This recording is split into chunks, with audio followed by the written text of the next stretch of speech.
Good evening friends, welcome to other session of Share Academy. Date है आज 31 अगस्त, रात के बज रहे हैं 9, दिन है सैटरडे का और सेशन है हमारा सेमिनार का। फ्रेंड्स एक बार V2 का फीडबैक दे दीजिए।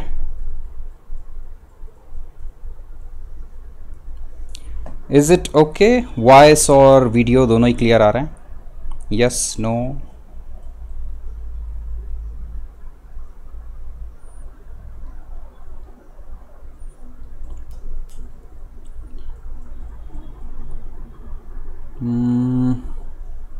V2 okay, then it's okay, thank you very much. और देखें ज़रा कौन कौन जुड़ा हुआ है। धर्मेश जी, जतिंदर जी, हाँ धर्मेश जी फर्स्ट हैं आज। Zakir Hussain, Rahul, Mangesh okay. Jiral ji first timer हैं। Subrata Sahu entertainment, Minal Das, Paramanand, Santram ji, Shubha, Shashikant, Nick brother thank you very much, we are really fine. Vidyadhar ji, Gulab Yadav ji, Mangesh, Mahanta ji. Friends सभी लोगों का स्वागत है। 2 to 3 मिनट्स और थोड़ा सा वेट कर लेते हैं, सब लोगों को आ जाने देते हैं। ओके, नमस्कार Ravi ji, then we will start this session. उम्मीद है कि आप सभी लोगों ने हमारा फर्स्ट और सेकंड पार्ट जो है वो देख रखा है। हाँ yes Jiral ji, we know you are first timer. उम्मीद है फ्रेंड्स कि आप लोगों ने फर्स्ट पार्ट और सेकंड पार्ट देख रखा है सेमिनार का, क्योंकि अगर आपने वो दोनों पार्ट देख रखे हैं तब आप लोगों के लिए थोड़ा सा समझना बेहतर होगा। अरे जीत जी, सॉरी अगर आपका नाम छूट गया है। सो ओके, सेशन बहुत अच्छा होगा फ्रेंड्स, नो डाउट। थोड़ा सा इनसाइड इंफॉर्मेशन लेंगे। अच्छा है, एक इंपॉर्टेंट चीज़ और है फ्रेंड्स की डायरी पेन अपने पास में ज़रूर रखिएगा। It will not be kind of की एक कथा होगी और उसके बाद प्रसाद मिलेगा। It will be an inside out session, so आप लोग को बहुत कुछ इससे नोट करने के लिए मिलेगा, ठीक है। और इस सेशन के बाद एक डिटेल वीडियो बनाएंगे हम, जो कि तकरीबन 1.5 से 2 घंटे का होगा, जिसके अंदर आपको जिस तरह से हम किसी भी शेयर की फंडामेंटल और टेक्निकल एनालिसिस करते हैं उसका एक पूरा सेशन मिल जाएगा आपको। तो 2 घंटे का वो वीडियो ऐसा होगा कि आप अगर उसको देखेंगे तो आपको ये पता चल जाएगा कि किसी भी शेयर को एनालाइज करने का हमारा तरीका क्या है। ओके, जैसे आपके पास में अगर एक सिस्टम नहीं है कि शेयर्स को एनालाइज कैसे करते हैं, तो उस तरीके से आप सीख जाएंगे। Okay, I did message on your number, can you add me over there? Yes of course we will add you Yogendra ji. Actually आपको मैसेज करना होगा जो हमारे मॉडरेटर्स हैं उन्हें। ओके,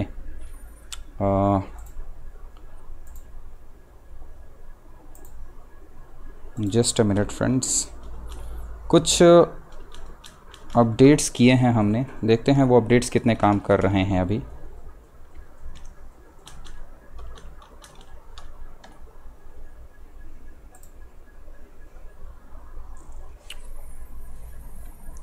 ओके, जय हिंद विजय देवनाथ जी, स्वागत है सेशन में। ओके फ्रेंड्स, जिस किसी ने भी मैसेज किया है उन सब लोगों को हम ऐड कर लेंगे। Okay, no problem, just give us some time, please can you add me over there? Yes of course, first time then watch video, always precious content. Okay friends, so जितने लोगों को जुड़ना था 50 लोग जुड़ चुके हैं। 9:05 हो गया है। सभी लोगों का स्वागत है फ्रेंड्स आज के इस सेशन के अंदर। स्पेशल सेशन है, सैटरडे का दिन है और आज कोई रेगुलर सेशन नहीं बल्कि सेमिनार है। और सेमिनार अपने आप में और कुछ भी नहीं है, सिर्फ ये एक इन्फॉर्मेशन है जहां पर कि आपको टेक्निकल एनालिसिस और फंडामेंटल एनालिसिस के बारे में थोड़ा सा डिटेल्ड स्टडी देते हैं। आप में से वो लोग जिन्होंने अभी तक सेमिनार नहीं देखा है, कमेंट बॉक्स में लिखिए नो। फर्स्ट और सेकंड पार्ट जिन्होंने नहीं देखा है कमेंट बॉक्स में डालिएगा नो।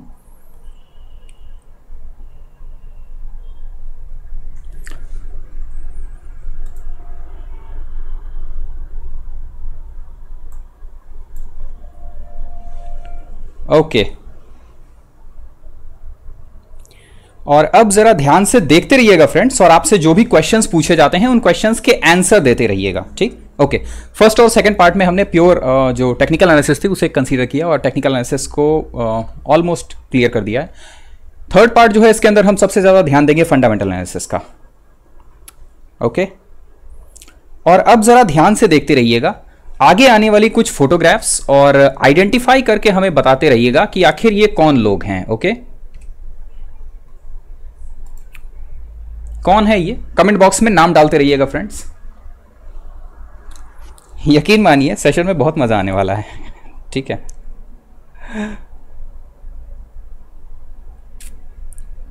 कौन है ये स्क्रीन पर जो आपके सामने दिखाई दे रहे हैं? देन ये कौन है? देखते रहिए और नाम देते रहिए।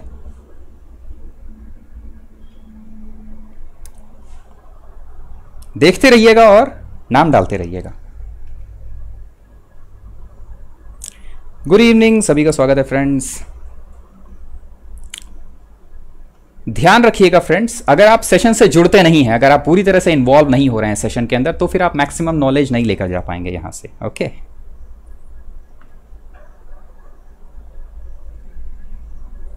जो भी स्क्रीन पर आपके सामने आ रहे हैं इन सब के नाम देते रहिए, क्योंकि निवेश बेसिकली कोई ट्रिक नहीं है। निवेश है एक माइंडसेट। मार्केट के अंदर investment it's a mindset, it's not a trick. ये एक किसान है, एक आम किसान, आप इनका कोई भी नाम रख सकते हैं। ये एक आम किसान है इस देश के। ये एक मदर हैं, ये हमारी आप ही किसी की भी मां हो सकती हैं। ये एक हाउस वाइफ है, एक मदर है ये।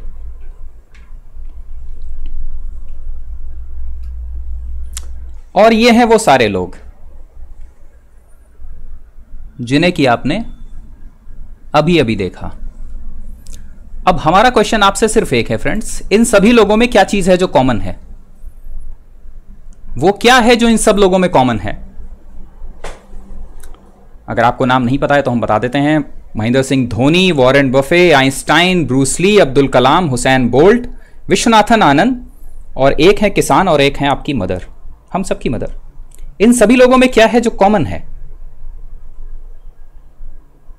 Heroes in their respective fields, human, mindset, focus, hard work, achievers, और 63 लोग हैं। 63 आंसर्स चाहिए फ्रेंड्स। अगर कोई मोबाइल पर देख रहा है तो भी ठीक है, जो आपकी समझ में आता है वो बताइए। इन सब में क्या कॉमन है? All are rich, practice, loyal, humans, they have succeeded in their fields, or all human beings, hard work, good। सो चलिए, हमारा आपसे एक क्वेश्चन है और जरा उस क्वेश्चन का आंसर दीजिए।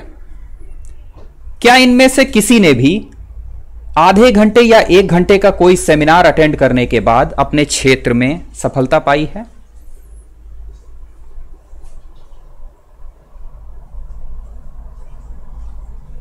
एक किसान जो खेती करता है, क्या वो सिर्फ आधे घंटे की एक कोई सेमिनार अटेंड कर ले जिसके अंदर उसे बताया जाए कि कब कौन सा बीज बोना है? या मदर आपकी, जिन्हें अपनी मदर से सिर्फ आधे घंटे की ट्रेनिंग मिली हो कि खाना कैसे बनाना है, क्या इसके बाद वो पूरा घर संभाल सकती हैं जिस तरह से आपकी और हमारी मदर किचन संभालती हैं? क्या वो उतनी एक्सपर्ट हो सकती हैं? नहीं। Okay, no problem. क्या 1 महीने तक लगातार मेहनत करने के बाद यूसैन बोल्ट उस स्थिति में पहुंच सकते हैं जहां पर आज वो हैं? या अब्दुल कलाम सिर्फ 1 महीने की पढ़ाई से क्या वो मिसाइल मैन का खिताब हासिल कर सकते थे?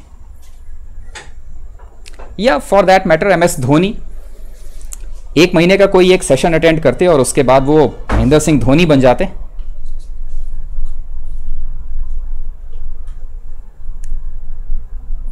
हाँ पीयूष जी। सो आखिर इन सबको इनकी जिस पोजीशन पर करंटली हैं उस पोजीशन पर पहुंचाने के लिए क्या चीज है जो जिम्मेदार है? अब दोबारा आंसर दीजिए कि ऐसी क्या चीज है जो इन सबको इनके टॉप पर रखने के लिए जिम्मेदार है?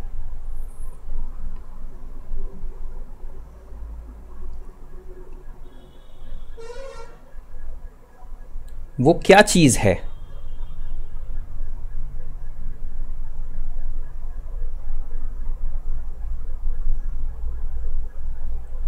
Now someone says practice. Now I say कि आप क्या practice makes a man perfect? How many of you means follow it? क्यों फ्रेंड्स, कितने लोग कहते हैं कि practice makes a man perfect? It's right thing. Loyalty in work, repeatedly doing same thing, clear vision, hard work. कितने लोग कहते हैं practice makes a man perfect? Continuous effort, experience, consistency, intelligence, leadership. Practice makes a man perfect? Or it's a right practice that makes a man perfect? क्योंकि practice तो वो भी कर रहा है जो हर दिन ऑप्शन में ट्रेडिंग कर रहा है, सुबह से शाम तक 1000 कॉल ले रहा है. He is doing the same practice. So is it the practice that makes a man perfect और it is the right practice that makes a man perfect? Yes, Paras Talwarji, it's a current practice. It's correct practice that makes a man perfect.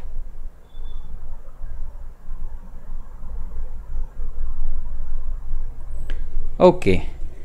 So चलिए, एक चीज तो हम सभी लोग इस बात पर अग्री करते हैं that to excel in your field you must have a knowledge. ठीक है ना? यानी इन सबके पास पहले इनके क्षेत्र का ज्ञान था. आइंस्टाइन ने पहले पढ़ाई की, वॉरेन बफे ने भी पढ़ाई की. वॉरेन बफे का एक फेमस कोट है कि एट द एज ऑफ 15 मेरे क्षेत्र की जो सबसे बड़ी लाइब्रेरी थी उसमें बिजनेस की जितनी भी बुक्स अवेलेबल थी वो सारी मैंने पढ़ी. ब्रूसली के पास अपनी जो कला थी उसका नॉलेज था. अब्दुल कलाम ने भी पढ़ाई की. एक किसान के पास भी ज्ञान होता है कि बारिश जब पहली हो जाए तब उसके बाद बीज बोना है. उसे पता होता है कि काटना कब है, पानी कब बरसने वाला है, गेहूं की फसल है अगर तो वो किस समय पर बोनी है. यह है उसका नॉलेज. मदर के पास भी नॉलेज होता है कि रोटी तवे पर कितनी बार पलटनी है तब वो फूलेगी.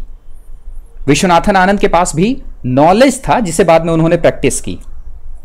सो first thing is knowledge. Now I have a question. आप में से कितने लोगों के पास नॉलेज है कि एक अच्छी और एक बहुत अच्छी दोनों कंपनियों में डिफरेंशिएट करने के लिए क्या क्या चीजें जरूरी हैं? क्या आपको पता है? क्या आपके पास इस चीज का नॉलेज है? क्या आपके पास इस चीज का नॉलेज है कि एक अच्छी और एक बहुत अच्छी कंपनी को डिफरेंशिएट कैसे करना है?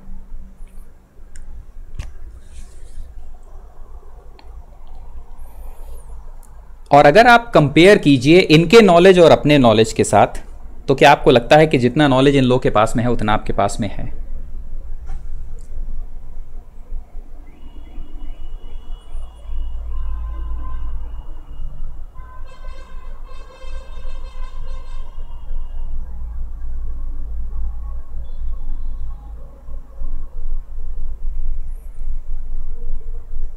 नहीं, नो.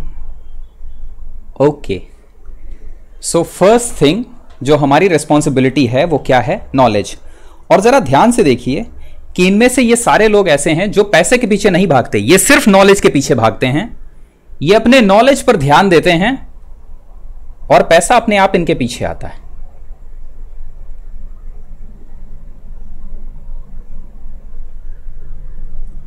अब जरा अगली फोटोग्राफ ध्यान से देखिए. ये माइथोलॉजी से जुड़ा हुआ है, हिंदू माइथोलॉजी से. विष्णु जी ज्ञान के प्रतीक हैं, ठीक है, कृष्ण जी के रूप में. गीता में एक कोट है और गीता का जो अध्याय है 6th और 7th अध्याय, और उसका नाम है ब्रह्म विद्या योग. सो कृष्ण जी अर्जुन को ज्ञान देते हुए कहते हैं कि अब मैं तुम्हें ज्ञान देता हूं राज विद्या का. सो अर्जुन ने कहा कि सर ये राज विद्या क्यों कहते हैं इसे? सो वो कहते हैं बिकॉज इस विद्या को जानने के बाद तुम्हें और कुछ जानने की जरूरत नहीं पड़ती. ना ये फोटोग्राफ अपने आप में एक बहुत ही बेहतरीन चीज डिपिक्ट करती है. क्या? कि अगर आप सिर्फ ज्ञान के पीछे जाएं, ये ज्ञान है नॉलेज, विष्णु जी अपने आप में. अगर आप ज्ञान के पीछे रहते हैं तो लक्ष्मी आपके पीछे रहती है. आपको लक्ष्मी को नहीं पकड़ना है, आपको सिर्फ ज्ञान को पकड़ना है. अगर आप नॉलेज को इम्बाइब कर लेंगे तो लक्ष्मी ज्ञान के समीप ही रहती हैं हमेशा.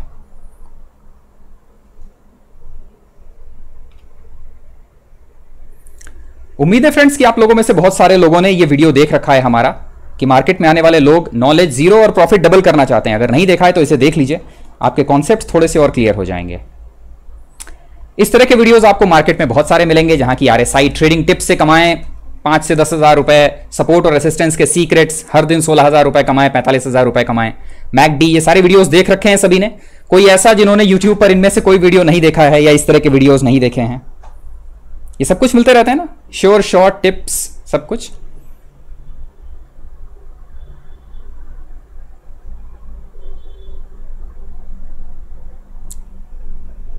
ओके.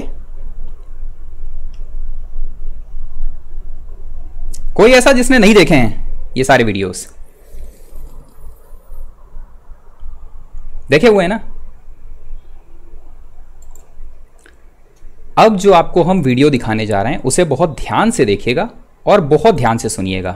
अगर आपको समझ में नहीं आता है, वीडियो इंग्लिश में है, सो हम आपके लिए उसका ट्रांसलेशन हिंदी में कर देंगे। कमेंट बॉक्स में डालिएगा फ्रेंड्स, हिंदी में ट्रांसलेशन करना है या फिर इंग्लिश में चलने दें। His office in Omaha, he very characteristically made his investment style seem so perfectly simple.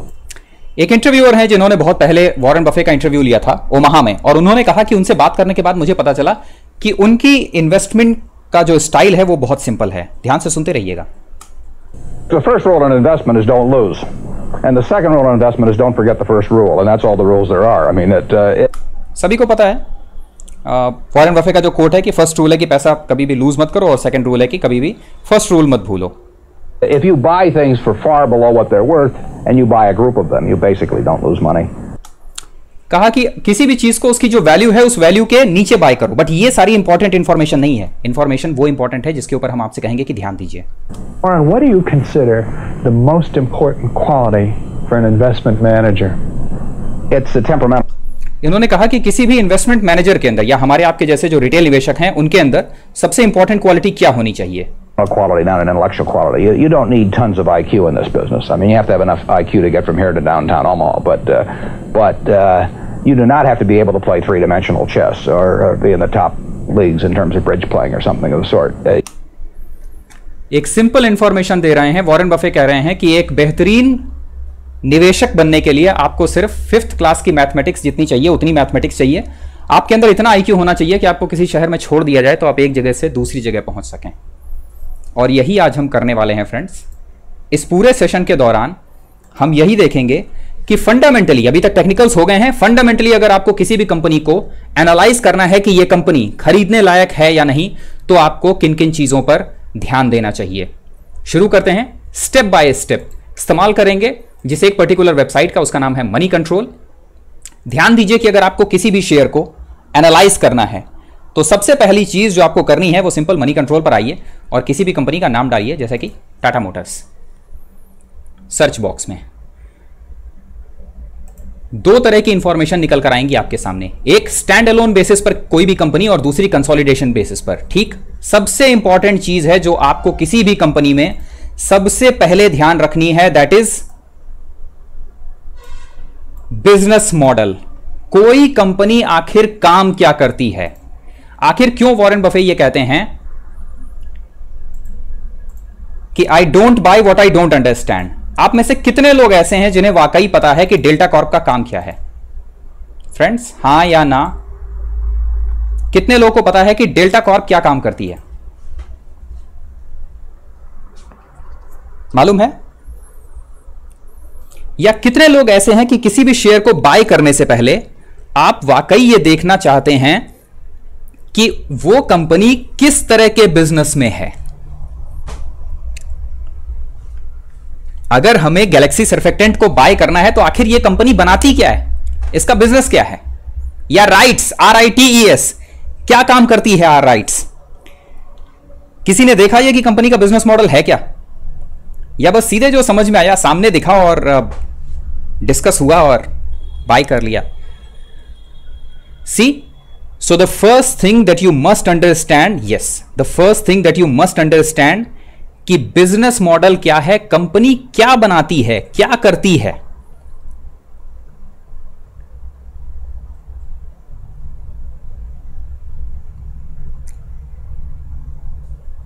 सबसे पहली और सबसे इंपॉर्टेंट इंफॉर्मेशन है। अब जरा ध्यान से सुनिए फ्रेंड्स। आप में से कुछ लोग ऐसे होंगे जिनके पास में क्या कहते हैं, अपनी एक शॉप होगी।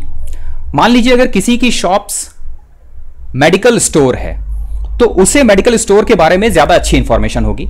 उसे यह पता होगा कि कौन सी कंपनी है जिसकी दवाएं सबसे ज्यादा बिक रही हैं मार्केट में, राइट और रॉन्ग। कोई ऐसा जिसके पास में स्पेयर पार्ट्स की शॉप होगी, ऑटोमोबाइल के स्पेयर पार्ट्स की, उसे पता है कि कौन से स्पेयर पार्ट्स हैं मार्केट के अंदर जो ज्यादा बिक रहे हैं।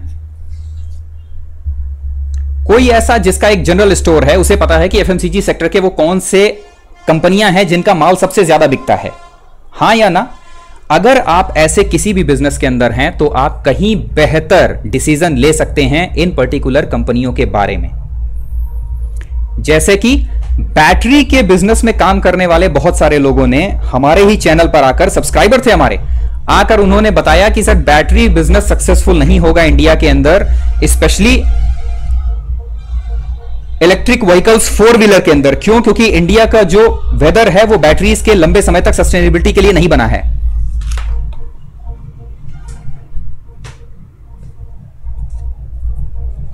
याद है फ्रेंड्स आप सभी लोगों को? इसलिए जो सबसे पहली चीज आपको, अगर कोई भी आप कंपनी चुनते हैं तो उसमें ध्यान रखनी चाहिए, that is business model. Company का बिजनेस मॉडल कैसा है, यह सबसे पहली चीज। Then comes second, that is EPS और अर्निंग पर शेयर। क्यों इंपॉर्टेंट है ये? क्या है ईपीएस और इंपॉर्टेंट क्यों है? ईपीएस है earning per share. Earning per share का मतलब है कि अगर टाटा मोटर 116 पर आज ट्रेड कर रहा है और अगर इस कंपनी का अर्निंग पर शेयर 2 रुपए है, ये दिख रहा है ना आपको, 2.5 रुपए। अगर इस कंपनी का अर्निंग पर शेयर 2.5 रुपए है, एक साल में इस कंपनी में अगर और कुछ नहीं बदलता तो साल भर के बाद इसका शेयर का रेट 118 रुपए होना चाहिए। That's it. समझ में आया? हां या ना? इसलिए हमेशा वो कंपनियां चुनिए जिन कंपनियों का अर्निंग पर शेयर या ईपीएस 20, 25, 30, 100 रुपए तक हो। जितना बड़ा ईपीएस कंपनियां उतनी ही अच्छी, बट सस्टेनेबल तौर पर। ऐसा नहीं कि एक साल में 2 रुपए हो और अगले साल 50 रुपए।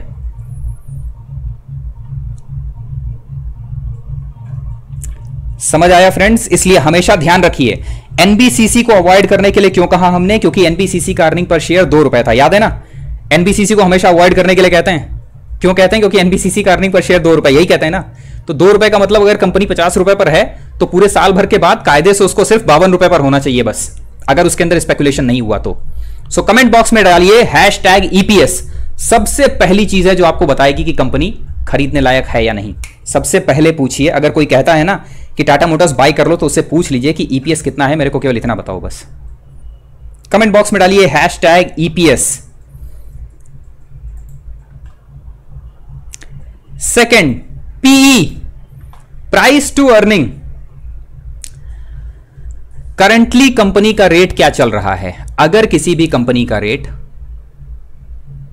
करंटली 116 रुपए चल रहा है और कंपनी का अर्निंग पर शेयर 2 रुपए है, तो इन दोनों को भाग दे दीजिए, आपको पता चल जाएगा कि कंपनी का पी रेशियो कितना है। That is price to earning ratio. अगर आपको यह पता करना हो कि कोई कंपनी सस्ती है या महंगी, तो आपको जो चीज देखनी होती है वो है उसका PE ratio, price to earning ratio.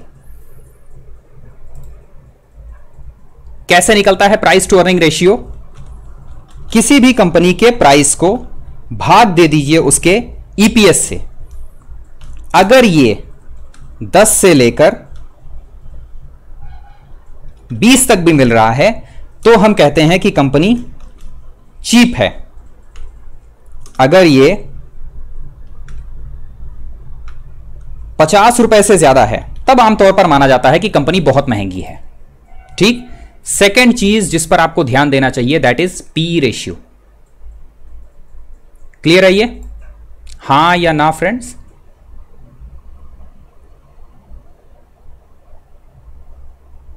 Yes, no? Clear है? सिंपल, कुछ नहीं करना है। कंपनी का करंट रेट लेना है भाई, कितना रेट चल रहा है? 116 रुपए चल रहा है। कंपनी का पीई कितना है? 2 रुपए पीई है, डिवाइड कर दिया, अप्रॉक्सीमेट 50 रुपए निकल आया। ठीक। सो 50 रुपए पर टाटा मोटर्स अभी भी महंगी है। क्लियर हो गया ये? अब एक चीज का ध्यान रखिएगा, अभी जो हम आपको यहां से लेकर इस पूरे सेशन के दौरान बता रहे हैं ये एक बेसिक है, क्योंकि आपको इससे पहले तक फंडामेंटल, हम ये मानकर चल रहे हैं कि आपके पास में फंडामेंटल एनालिसिस की ज्यादा जानकारी नहीं है ज्यादा नहीं है, तो हम आपकी एक बेसिस बना रहे हैं। इस बेसिस के ऊपर आप अपनी स्टडीज मेंटेन करते रहिएगा और धीरे धीरे बिल्डिंग्स और बनती रहेंगी। ठीक है, अभी जो हम दे रहे हैं आपको वो एक बेसिक है।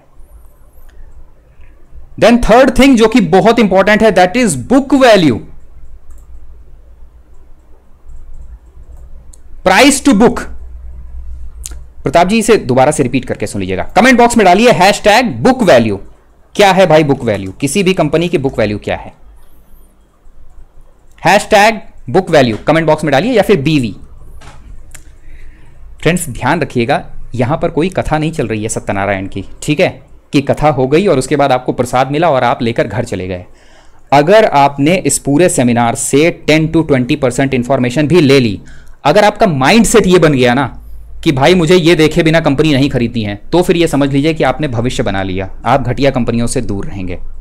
लेकिन अगर आपका माइंड सेट ही चेंज ना हो पाया, इस पूरे सेमिनार के बाद भी आप वही कर रहे हैं, तो सेमिनार में बैठने का कोई मतलब नहीं है। नाउ बुक वैल्यू क्या होती है? बुक वैल्यू, अगर आज की डेट में हम किसी भी कंपनी को बेच दें पूरी की पूरी, मान लीजिए कि टाटा मोटर्स है, आज की डेट में अगर टाटा मोटर्स को हम पूरा बेच दें, फिर जितना उधार है लोगों का, बैंक का उधार होगा भाई, किसी बड़े फर्म ने उधार दिया होगा, इन सारे लोगों का उधार चुका दें, तो कंपनी के एक शेयर पर जितना पैसा आपको मिलेगा वो कहलाता है कंपनी का बुक वैल्यू। यानी मान लीजिए कि देव नेमीवाल जी हैं यहां पर, देव नेमीवाल जी के पास में टाटा मोटर्स का एक शेयर हो, ठीक, और अगर टाटा मोटर्स आज के दिन पूरी बिक जाए, उसके सारे लोन वोन सब चुका दिए जाएं, फिर जो बाकी का बचा पैसा होगा, उस पैसे में से चूंकि देव नेमीवाल जी के पास एक शेयर है, तो उनको जितना पैसा मिलेगा वो होता है उस कंपनी का book value. Currently Tata motor का बुक वैल्यू कितना है? 76 रुपए, और टाटा मोटर चल कितने पर रहा है? 116 रुपए पर।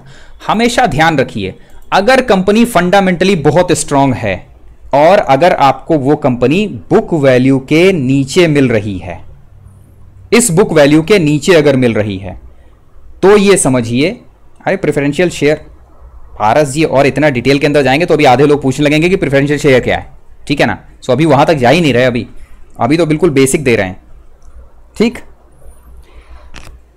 सो अगर आपको कोई कंपनी अपनी बुक वैल्यू के नीचे मिल रही हो, फंडामेंटली स्ट्रांग कंपनी, तो यह समझिए कि आपके हाथ जैकपॉट लग गया है। और इसी काम को करने के लिए वॉरेन बफे ने इंतजार किया था 1.5 साल का, जब कोका कोला उनके बुक वैल्यू से नीचे अवेलेबल था उनके पास में। ओके, किरण गुप्ता जी, बुक वैल्यू आपको मतलब इमीडिएटली मिल जाएगी। किसी भी कंपनी की बुक वैल्यूज आप ढूंढेंगे तो किसी भी वेबसाइट पर आपको मनी कंट्रोल पर मिलेगी, नहीं तो इन्वेस्टिंग इन पर मिल जाएगी, नहीं तो mojo.com पर मिल जाएगी, आपको ये सारी इंफॉर्मेशंस मिल जाएंगी, ठीक है। सो थर्ड चीज है बुक वैल्यू। ना बुक वैल्यू अपने आप में कोई इंफॉर्मेशन नहीं रखती, इंपॉर्टेंट है प्राइस टू बुक का रेशियो। अगर कोई कंपनी मान लीजिए कि उसकी बुक वैल्यू 100 रुपए है और अगर वो कंपनी करंटली ट्रेड कर रही हो 1000 रुपए पर, तो प्राइस टू बुक रेशियो कितना बना? 10 गुने का। बुक वैल्यू के पर्टिकुलर सेंस में 10 का प्राइस टू बुक रेशियो बहुत ज्यादा होता है। आमतौर पर अगर आपको कंपनी अपनी बुक वैल्यू से 2 या 3 गुना ज्यादा मिल रही हो, यानी बुक वैल्यू अगर 100 रुपए है, कंपनी अगर 200 या 300 रुपए के आसपास मिले, 2-3 गुने पर मिले, तो माना जाता है कि कंपनी सस्ती अवेलेबल है आपके पास। समझ आया? अब ध्यान से सुनिएगा फ्रेंड्स, एक चीज कहा जाता है ना कि मार्केट में शेयर सस्ता खरीदो और महंगा बेचो तब प्रॉफिट होगा। कहते हैं ना कि भाई प्रॉफिट कमाने का मार्केट में तरीका क्या है? सस्ता खरीदो और महंगा बेचो। फिर अगला क्वेश्चन होता है लेकिन ये पता कैसे चले कि शेयर सस्ता है या महंगा? ये पता इन्हीं दोनों रेशियो से चलता है, पीई रेशियो से और प्राइस टू बुक से। अगर ये दोनों कम हैं और कंपनी के फंडामेंटल्स बाकी सारे बढ़िया हैं, तो इसका मतलब होता है कि कंपनी चीप अवेलेबल है। लेकिन अगर कंपनी के फंडामेंटल्स बहुत बढ़िया हैं, लेकिन अगर पीई रेशियो कंपनी का 150 है और प्राइस टू बुक अगर कंपनी का 10 या 15 पर है, तो इसका मतलब कंपनी बहुत महंगी है। एग्जाम्पल HUL देखते हैं, शायद आपको मिल जाए, बहुत महंगा इस समय, ठीक है फ्रेंड्स। यहां तक सारे लोग साथ में हैं, थोड़ा बहुत समझ में आ रहा है या कि टाइम पास हो रहा है? सिर्फ थोड़ा बहुत समझ में आ रहा है या टाइम पास हो रहा है? हाँ ना। हिंदुस्तान यूनिलीवर ध्यान से देखिए, 64 का पीई है और प्राइस टू बुक 53 का है। क्यों कहा जाता है कि हिंदुस्तान यूनिलीवर भाई बहुत महंगा अवेलेबल है अभी? ठीक, समझ में आ रहा है? इसलिए हिंदुस्तान यूनिलीवर कहते हैं कि महंगा है अभी करंट लेवल पर। हाँ ना, गुड। सो नेक्स्ट टाइम अगर किसी भी कंपनी को बाय करना है, किसी भी शेयर को बाय करना है, तो क्या क्या चीजें आपको सबसे पहले पूछनी है? सबसे पहले पूछना है कि भाई कंपनी का बिजनेस मॉडल क्या है, कंपनी बनाती क्या है, पहले मुझे ये बताओ, कौन से धंधे में है कंपनी। अगर आपको धंधा समझ में नहीं आ रहा है तो भाई कंपनी में बाय मत कीजिएगा, ठीक। दूसरा, कंपनी का अर्निंग पर शेयर कितना है, अगर ये क्लियर है तो थर्ड, पी रेशियो कैसा है और प्राइस टू बुक क्या है, ठीक। इतना समझ में आया। देन थर्ड इंफॉर्मेशन है बहुत ही मजेदार, that is mutual fund holding. Now ये इंफॉर्मेशन आपको कहां से मिलेगी?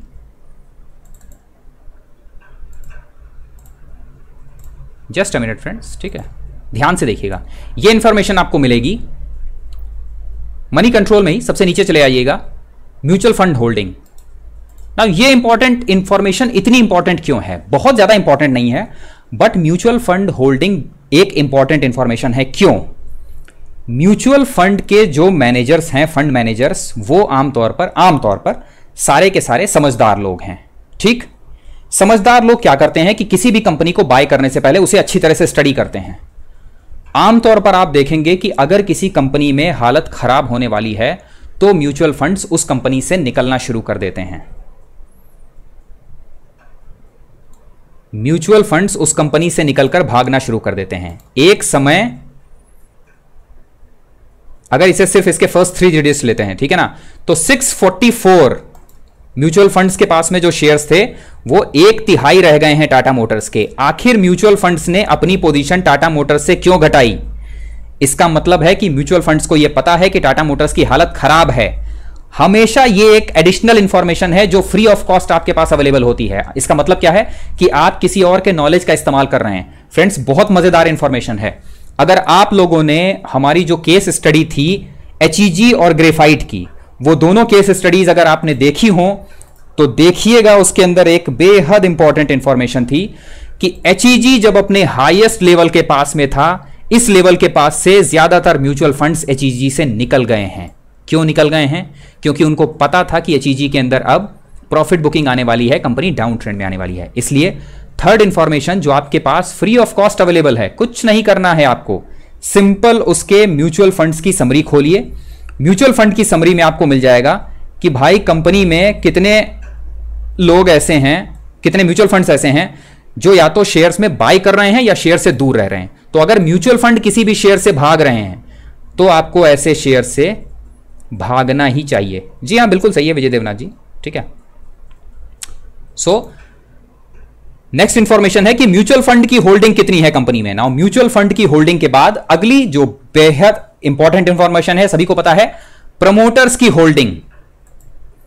अगर किसी भी कंपनी के प्रमोटर्स किसी भी कंपनी से भाग रहे हो, या प्रमोटर्स अपना स्टेक सेल कर रहे हो, या प्रमोटर्स ने शेयर गिरवी रखा हो, तो ऐसी कंपनी की कंडीशन कैसी है? गुड और बैड? कमेंट बॉक्स में डालिए।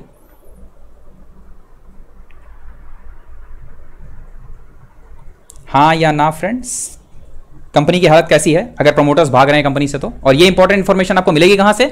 ठीक इसी में नीचे प्रमोटर होल्डिंग मिलेगा ऑप्शन, प्रमोटर होल्डिंग पे जाइए। ये प्रमोटर होल्डिंग आपको यहां से मिल जाएगी। आपको पता चल जाएगा कि कंपनी के प्रमोटर्स कितने हैं और प्रमोटर्स की जो पोजीशन है वो हेज है या नहीं। अब फ्रेंड्स एक चीज ध्यान से सुनिएगा, हमेशा जो प्रमोटर होल्डिंग है ना, वो अगर हेज हो तो हमेशा खराब नहीं होता। मान लीजिए कि प्रमोटर्स के पास कंपनी का 25% हिस्सा है, 25% में से 5 प्रमोटर्स हैं जिनके पास 5-5% हिस्सा है। किसी एक प्रमोटर ने अपना हिस्सा गिरवी रख रखा है 100%, तो इसका मतलब कंपनी के सिर्फ 5% शेयर प्लेज्ड हैं। भाई गिरवी क्यों रखता है प्रमोटर मार्केट में? वो पैसा उठाता है, उस पैसे का इस्तेमाल करता है, बाद में जब प्रॉफिट निकल आता है तो वो वापस अपने जो प्लेज शेयर हैं वो छुड़वा लेता है। हमेशा प्लेजिंग ऑफ द शेयर खराब नहीं होता। ये जैसे आपको गिरवी रखा हुआ दिख रहा है, 5% गिरवी है, ये बाद में छुड़वा लिया जाता है। लेकिन अगर ज्यादातर प्रमोटर्स अपना हिस्सा प्लेज करके रखे हुए हों, जैसे एक बढ़िया एग्जांपल दिखाते हैं आपको, सामने सामने एग्जांपल मिलते हैं तब मजा भी आता है। Cafe coffee day, it's not CCD, हम ढूंढ रहे हैं कॉफी डे एंटरप्राइजेस। चलिए देखें जरा इसके प्रमोटर्स का क्या हाल है। दिख रहा है ये कैफे कॉफी डे के प्रमोटर्स का हाल है फ्रेंड्स। शेयर्स प्लेज्ड और अदरवाइज इनकम्बेंट, ठीक है, ओके। सो ये है फ्रेंड्स वो इंफॉर्मेशन जो कि कैफे कॉफी डे की है। जरा प्लेजिंग का पार्ट देखिएगा, दिख रहा है ये ना, वो शेयर्स जो पूरी तरह से, जिनके अंदर आपको ज्यादातर हिस्सा प्लेज्ड मिलेगा, ये शेयर्स हैं जिनसे आपको दूर रहना है। यस और नो यहां तक साथ में है?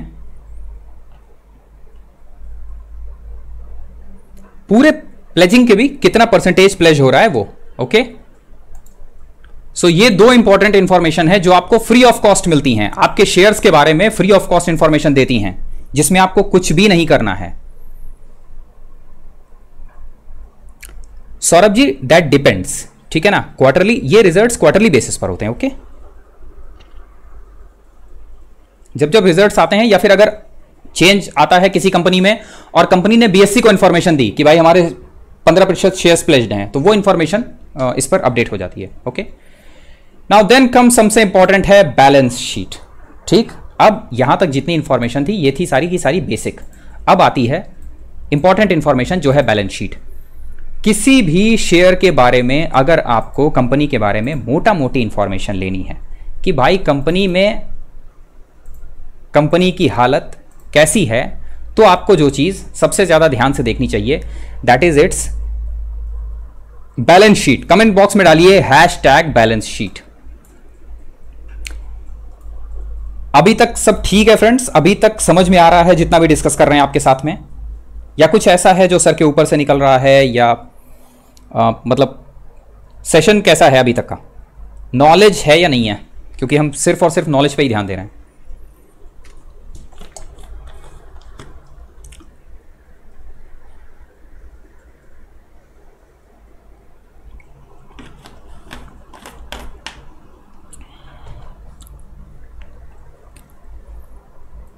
Okay, asking about the mutual funds or promoter holdings.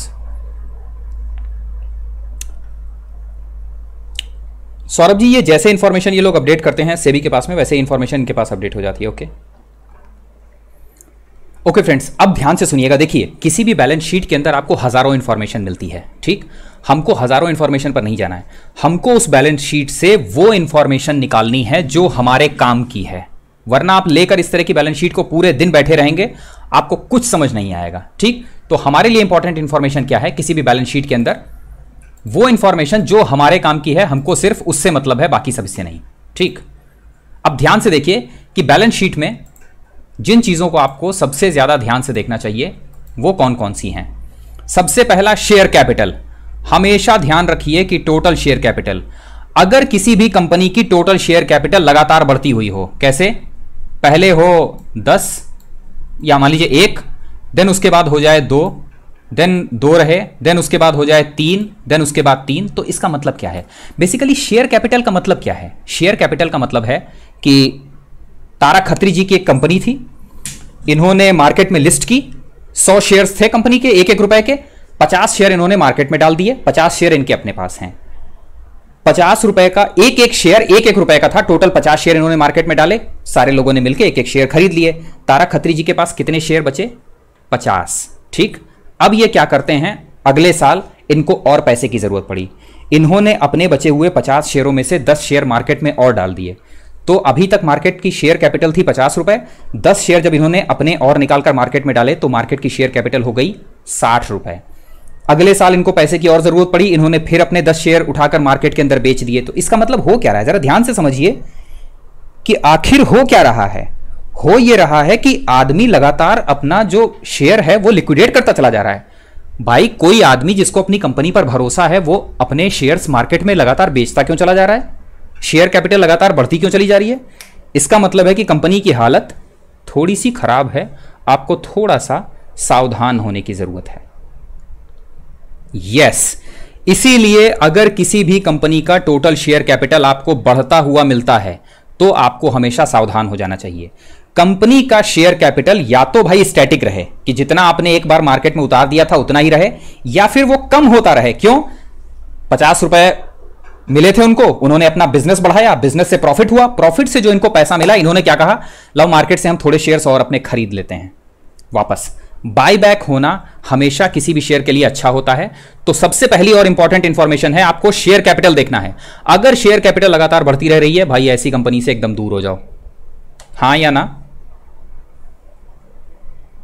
Oggy brother, अभी सिर्फ एक इंफॉर्मेशन ले रहे हैं। अगर शेयर कैपिटल कंपनी के बोनस शेयर्स इशू करने या फिर स्प्लिट करने की वजह से है तो अलग बात है, ठीक है ना? ठीक, सेकेंड इंपॉर्टेंट इंफॉर्मेशन है कंपनी का कैश रिजर्व। $1 मिलियन इंफॉर्मेशन है। अगर किसी भी कंपनी के पास उसका कैश रिजर्व लगातार बढ़ता रहता है तो यह कंपनी के लिए हमेशा अच्छी खबर है। ठीक, अनसीन वैल्यू ब्रदर, अभी डिटेल में नहीं जाना है। अगर डिटेल में गए तो बेसिक ही समझ में नहीं आएगा, इसी वजह से अभी हम सिर्फ बेसिक समझा रहे हैं। एक बार हम नींव बना दें, बिल्डिंग सारे के सारे जो मेंबर्स हैं वो अपने आप खड़ी कर लेंगे उसके ऊपर। अभी तो प्रॉब्लम यह है कि शेयर कैपिटल ही कोई नहीं देखता है, कैश रिजर्व भी कोई नहीं देखता है, इसीलिए डाउट नहीं देना है। पहले सिर्फ उतनी इंफॉर्मेशन देनी है जितना च्यू कर सकें सारे लोग। ठीक है, कैश रिजर्व, कैश रिजर्व का मतलब क्या है कि कंपनी की जेब में कितना पैसा है। भाई एक आदमी है जिसकी जेब में हमेशा वो नील रहता है, कड़की छाई रहती है। दूसरा जो आमतौर पर अपनी जेब में हमेशा कैश लेकर चलता है। किसी भी कंपनी का बढ़ता हुआ कैश रिजर्व हमेशा कंपनी के लिए एक अच्छी खबर है।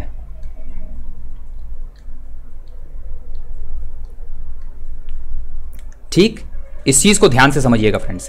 कैश रिजर्व किसी भी कंपनी का लगातार बढ़ता हुआ हो जाना चाहिए, इसके ऊपर आपको हमेशा ध्यान रखना चाहिए। देन कम्स डेट, भाई ये कहने की जरूरत नहीं है। टोटल डेट ये किसी भी बैलेंस शीट का सबसे मेन पार्ट है। हमेशा ऐसी कंपनियां ढूंढिए जिसमें डेट या तो जीरो हो या कंपनी के कैश रिजर्व से आधे से ज्यादा ना हो।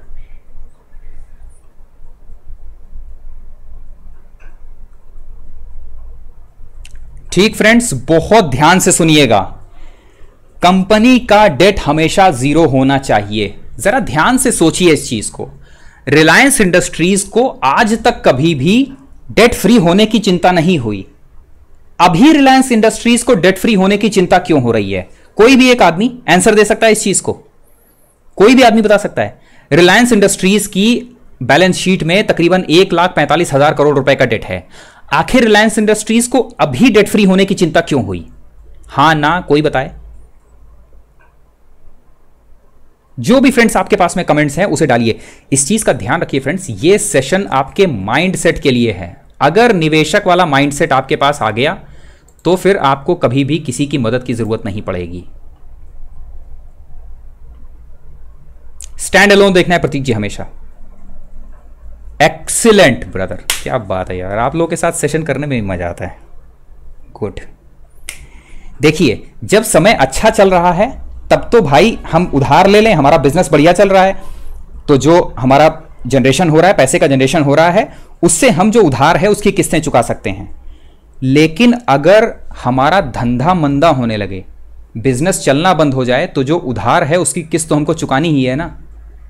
वो है समय जिस समय हमको बहुत ज्यादा सतर्क होने की जरूरत है। इसीलिए आज तक रिलायंस को कभी भी डेट फ्री होने की चिंता नहीं थी, लेकिन अब उसको डेट फ्री होने की चिंता हो रही है। क्यों? क्योंकि अब उस पर उधार चुकाने की समस्या आएगी, उधार चुकाने की नौबत आएगी जब वो हो नहीं पाएगा, क्योंकि मंदी आ रही है। इसलिए हमेशा ध्यान रखिएगा कि जब तक सही समय है ना, अच्छा समय, तब तक तो भाई जिस कंपनी पर डेट है वो आराम से चलेगी। जैसे बुरा समय आएगा, रिसेशन जैसे आएगा, मंदी जैसे आएगी उस सेक्टर के अंदर, जिस भी कंपनी में डेट होगा वो कंपनी इस तरह से पिटेगी कि रिलायंस इंडस्ट्रीज जैसी कंपनी को अपने एजीएम में यह कहना पड़ेगा कि 18 महीने में हम डेट फ्री होंगे। ऐसी कंपनियों को 25% तक अपना हिस्सा बेचना पड़ेगा। इसलिए हमेशा डेट फ्री कंपनियां चुनिए।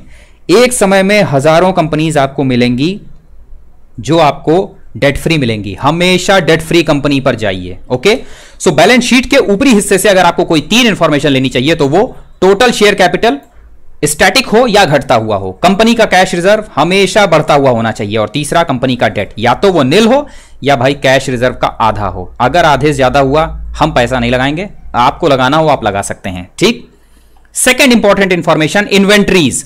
कंपनी जो भी सामान बना रही है वो सामान बिक रहा है या नहीं। इन्वेंट्री का मतलब क्या होता है?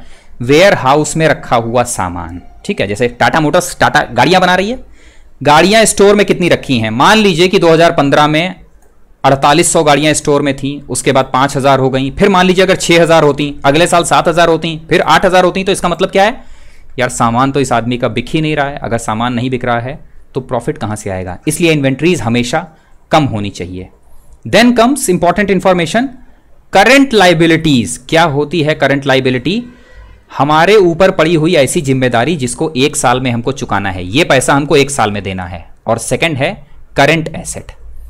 हमेशा करंट लाइबिलिटीज करंट एसेट से कम होनी चाहिए। मतलब एकदम बिल्कुल लेमैन लैंग्वेज में समझाते हैं, करंट एसेट का मतलब आज के आज हमारी जेब में कितना पैसा है। टाटा मोटर्स के पास कितना है? 9,000 करोड़ रुपए। करंट लाइबिलिटीज कितनी है? 18,000 करोड़। यानी 18,000 तो हमको चुकाने हैं और जेब में हमारी हैं 9,000 रुपए। आमतौर पर करंट लाइबिलिटीज आपकी कम होनी चाहिए करंट एसेट से। लाइबिलिटी का मतलब दायित्व, हम पर कितना उधार है। एसेट का मतलब हमारी जेब में पैसा कितना है। तो करंट लाइबिलिटीज हमेशा करंट एसेट से कम होनी चाहिए। ठीक है, ये समझ में आया। इसके बाद सबसे लास्ट सबसे इंपॉर्टेंट इंफॉर्मेशन आपको क्या मिलेगी? Book value. ये दिख रही है, ये है हर साल की बुक वैल्यू। 46 रुपए, 68 रुपए, 62 रुपए, 60 रुपए, 65 रुपए। पिछले 3 सालों से या 4 सालों से टाटा मोटर की बुक वैल्यू एक ही जगह घूम रही है। कंपनी कहां से परफॉर्म करेगी ये बताइए। बुक वैल्यू का मतलब क्या है कि कंपनी पूरी बेच दी, अभी बताया था ना। बुक वैल्यू का मतलब कंपनी पूरी बेच दी जाए, कंपनी पूरी बेच दी गई, हर आदमी को उसकी जो उधार था वो दे दिया गया, तब एक शेयर होल्डर के हाथ में कितना पैसा आना चाहिए, वो है बुक वैल्यू। 4 साल में टाटा मोटर्स जैसी कंपनी की बुक वैल्यू चेंज नहीं हुई है तो ये कंपनी क्या परफॉर्म करेगी? समझ आई बात, हां या ना? इसीलिए आपको इंफॉर्मेशन, देखिए अगर आपको डाटा पढ़ना आता है ना फ्रेंड्स, इस चीज को ध्यान से सुनिएगा। एक मशहूर कहावत है, जितने भी आप लोगों में से अगर कोई गवर्नमेंट इंप्लॉई हैं तो उन्हें पता होगा। ये क्या हो गया? हाँ ओके सही है। एक मशहूर कहावत है that devil lies in the detail, है ना। डेविल जो है मतलब कि जो वो होता है, क्या कहते हैं इसको, राक्षस जो है ना, वो डिटेल में होता है। अगर आप किसी भी चीज को डिटेल से एनालिसिस करेंगे ना, आपको तुरंत पता चल जाएगा कि ये करने लायक है, ये खरीदने लायक है या नहीं खरीदने लायक है। जैसे सीसीडी, कैफे कॉफी डे, सिर्फ आप प्रमोटर्स की होल्डिंग देख लीजिए या फिर कैफे कॉफी डे की आप बैलेंस शीट देख लेते, प्रॉफिट लॉस स्टेटमेंट देखते आप। जिस समय से कैफे कॉफी डे पिछले 5 सालों से लिस्ट हुई थी मार्केट में, लगातार लॉस में चल रही थी कंपनी। कौन आदमी होता जो कैफे कॉफी डे में पैसा लगाता? ठीक है, यहां तक सारे साथ में हैं, या फिर किसी को लग रहा है कि बकवास हो रही है, सेशन के अंदर नॉलेज नहीं है? फ्रेंड्स एक चीज का ध्यान रखिएगा, ये वो सारी चीजें हैं, हम बिल्कुल ये मानते हैं कि ये सेशन थोड़ा सा बोरिंग है। ये जो नॉलेज है ना, ये थोड़ा सा बोरिंग है, और ये बोरिंग होगा। वजह क्या है? नॉलेज हमेशा बोरिंग होता है, नॉलेज हमेशा बोरिंग होता है। इसीलिए बहुत कम लोग हैं जो नॉलेज के पीछे भागते हैं, और इसीलिए टॉप पर बहुत कम लोग रहते हैं।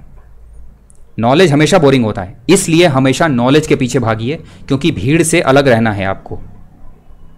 जो नॉलेज के पीछे भागेगा, जो विष्णु के पीछे भागेगा, लक्ष्मी उनके पास रहेंगी। ठीक है फ्रेंड्स, जितनी इजी लैंग्वेज में हो सकता है हम आपको उतनी इजी लैंग्वेज में समझा रहे हैं। ओके, सो यहां पर कंप्लीट होता है क्या? Balance sheet. कोई हार्ड एंड फास्ट है? मतलब कुछ ऐसा है कि जो आपको लग रहा है कि बहुत कठिन है?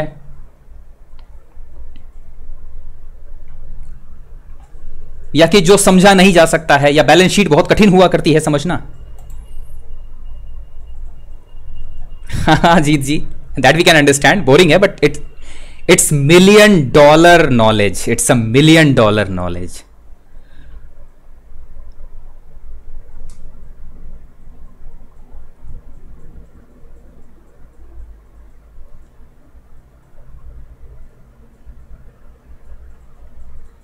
ठीक, नाउ देन सबसे इंपॉर्टेंट इंफॉर्मेशन है, जो चीज हमको सबसे ज्यादा पसंद है ना किसी भी, और जो चीज आपको पसंद होनी चाहिए। भाई कोई आदमी आता है आपसे कहता है कि भाई डिश टीवी खरीदो, तो हम उससे क्या पूछते हैं? सिर्फ एक क्वेश्चन कि भाई हमको तुम अपना धंधा दिखा दो, केवल हम तुम्हारा शेयर खरीद लेंगे। हमारी सीधी एक बात होती है, भाई मुझको तुम अपना धंधा दिखा दो, मैं तुम्हारा शेयर खरीद लूंगा। तो धंधा क्या होता है बिजनेस में? That is profit loss statement. इससे मतलब बड़ी चीज तो कोई हो ही नहीं सकती। प्रॉफिट लॉस स्टेटमेंट का मतलब है कि आप किसी आदमी के कपड़े उतार के उसको ठीक से देख लो, एकदम एक्सरे कर लो, आप उसके बारे में सारी इंफॉर्मेशन ले लो। आपने अगर प्रॉफिट लॉस स्टेटमेंट को ध्यान से देख लिया ना, इमीडिएटली आपको पता चल जाएगा कि भाई जो बिजनेस है उसमें कहां तक कितनी स्ट्रेंथ है, या फिर बिजनेस घटिया है तो आपको यह भी पता चल जाएगा कि बिजनेस कितना घटिया है। बहुत मजेदार चीज है, प्रॉफिट लॉस स्टेटमेंट देखना सबसे मजे का काम है।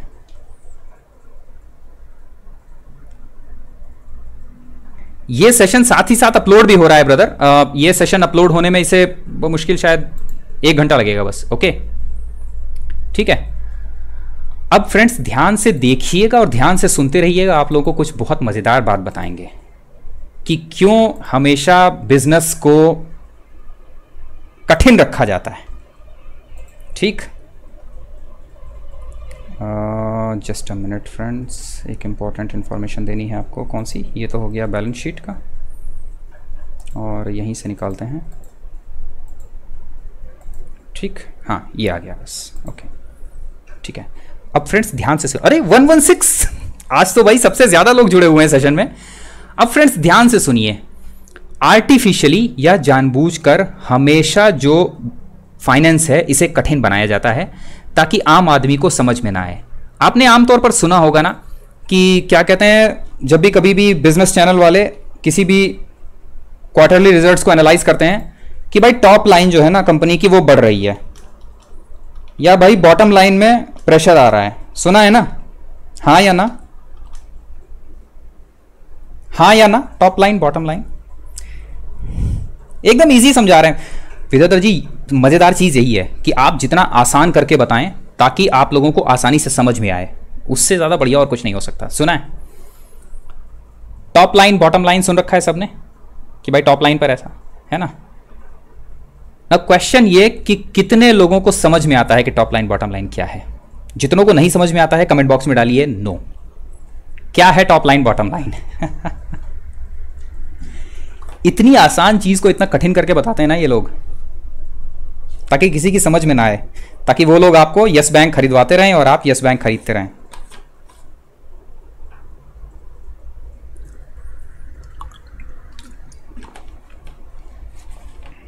नहीं समझ में आ रहा है ना? गुड, अरे बहुत बढ़िया। अगर आपको समझ में नहीं आ रहा है ना तो 1 मिनट में समझ में आ जाएगा, मतलब 1 मिनट भी नहीं लगेगा, 10 सेकेंड्स में समझ में आ जाएगा। 10 सेकेंड्स में। ध्यान से देखिए, यह है profit loss statement. Profit loss statement की ऊपरी हिस्सा जो कि यह बताता है कि आपने 1 साल में कितना धंधा किया। यानी कि आपसे यह पूछा जाए कि भैया केवल इतना बताओ हमको कि पिछले साल तुम्हारा, मान लीजिए कि दुकान है आपकी एक दुकान है ऑटो पार्ट्स की, आपसे केवल इतना पूछे कि भैया ये बताओ कि पिछले साल भर कितना धंधा किया तुम, और आपने कहा भैया पिछले पूरे साल का धंधा हमारा 100 करोड़ रुपए का हुआ। इसको टॉप लाइन कहते हैं। अगला क्वेश्चन हम आपसे पूछें, ये बताओ कि पिछले पूरे साल में तुम्हारा नेट प्रॉफिट कितना हुआ, आपने कहा भैया 100 करोड़ का धंधा करके 10 करोड़ का प्रॉफिट हुआ है। यह है आपकी बॉटम लाइन। ये टॉप लाइन है कि टोटल धंधा कितना किया है, और बॉटम लाइन है कि प्योर प्रॉफिट कितना हुआ है। बस इतना अंतर है टॉप लाइन और बॉटम लाइन में। समझ में आ गया? हाँ या ना?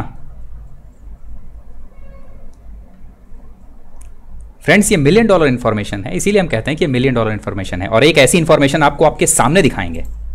ठीक, ये क्लियर हो गया? अब जरा ध्यान से सुनिए कि टॉप लाइन या बॉटम, ये प्रॉफिट लॉस स्टेटमेंट में से आपको क्या क्या चीजें ध्यान से देखनी चाहिए। सबसे पहली, सबसे इंपॉर्टेंट इंफॉर्मेशन, सेल्स टर्नओवर। कोई कंपनी अपना धंधा साल दर साल कितना कर रही है, यह सबसे इंपॉर्टेंट इंफॉर्मेशन है। क्यों? अगर कोई कंपनी पिछले साल 100 करोड़ का धंधा किया था उसने, इस साल भी 100 करोड़ का कर रही है, अगले साल भी 100 करोड़ का कर रही है, उसके अगले साल भी 100 करोड़ का धंधा कर रही है, इसका मतलब कंपनी का धंधा नहीं बढ़ रहा है। अगर कंपनी का धंधा नहीं बढ़ रहा है तो कंपनी का प्रॉफिट बढ़ने में बहुत मुश्किल होगी। क्यों भाई?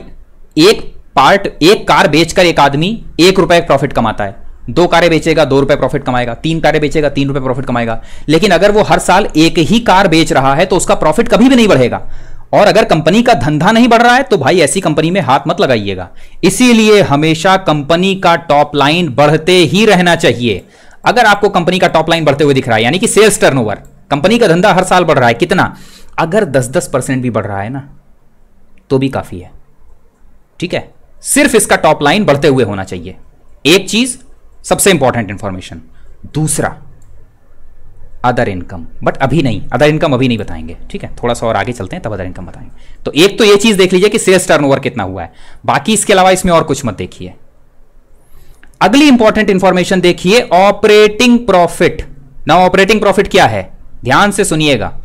भैया आपने 100 करोड़ का धंधा किया था, 100 करोड़ का धंधा करने के बाद आपने कितना प्रॉफिट कमाया, अब जरा ध्यान से सुनिए फ्रेंड्स, एक सिंपल सी इंफॉर्मेशन हम आपको बताते हैं।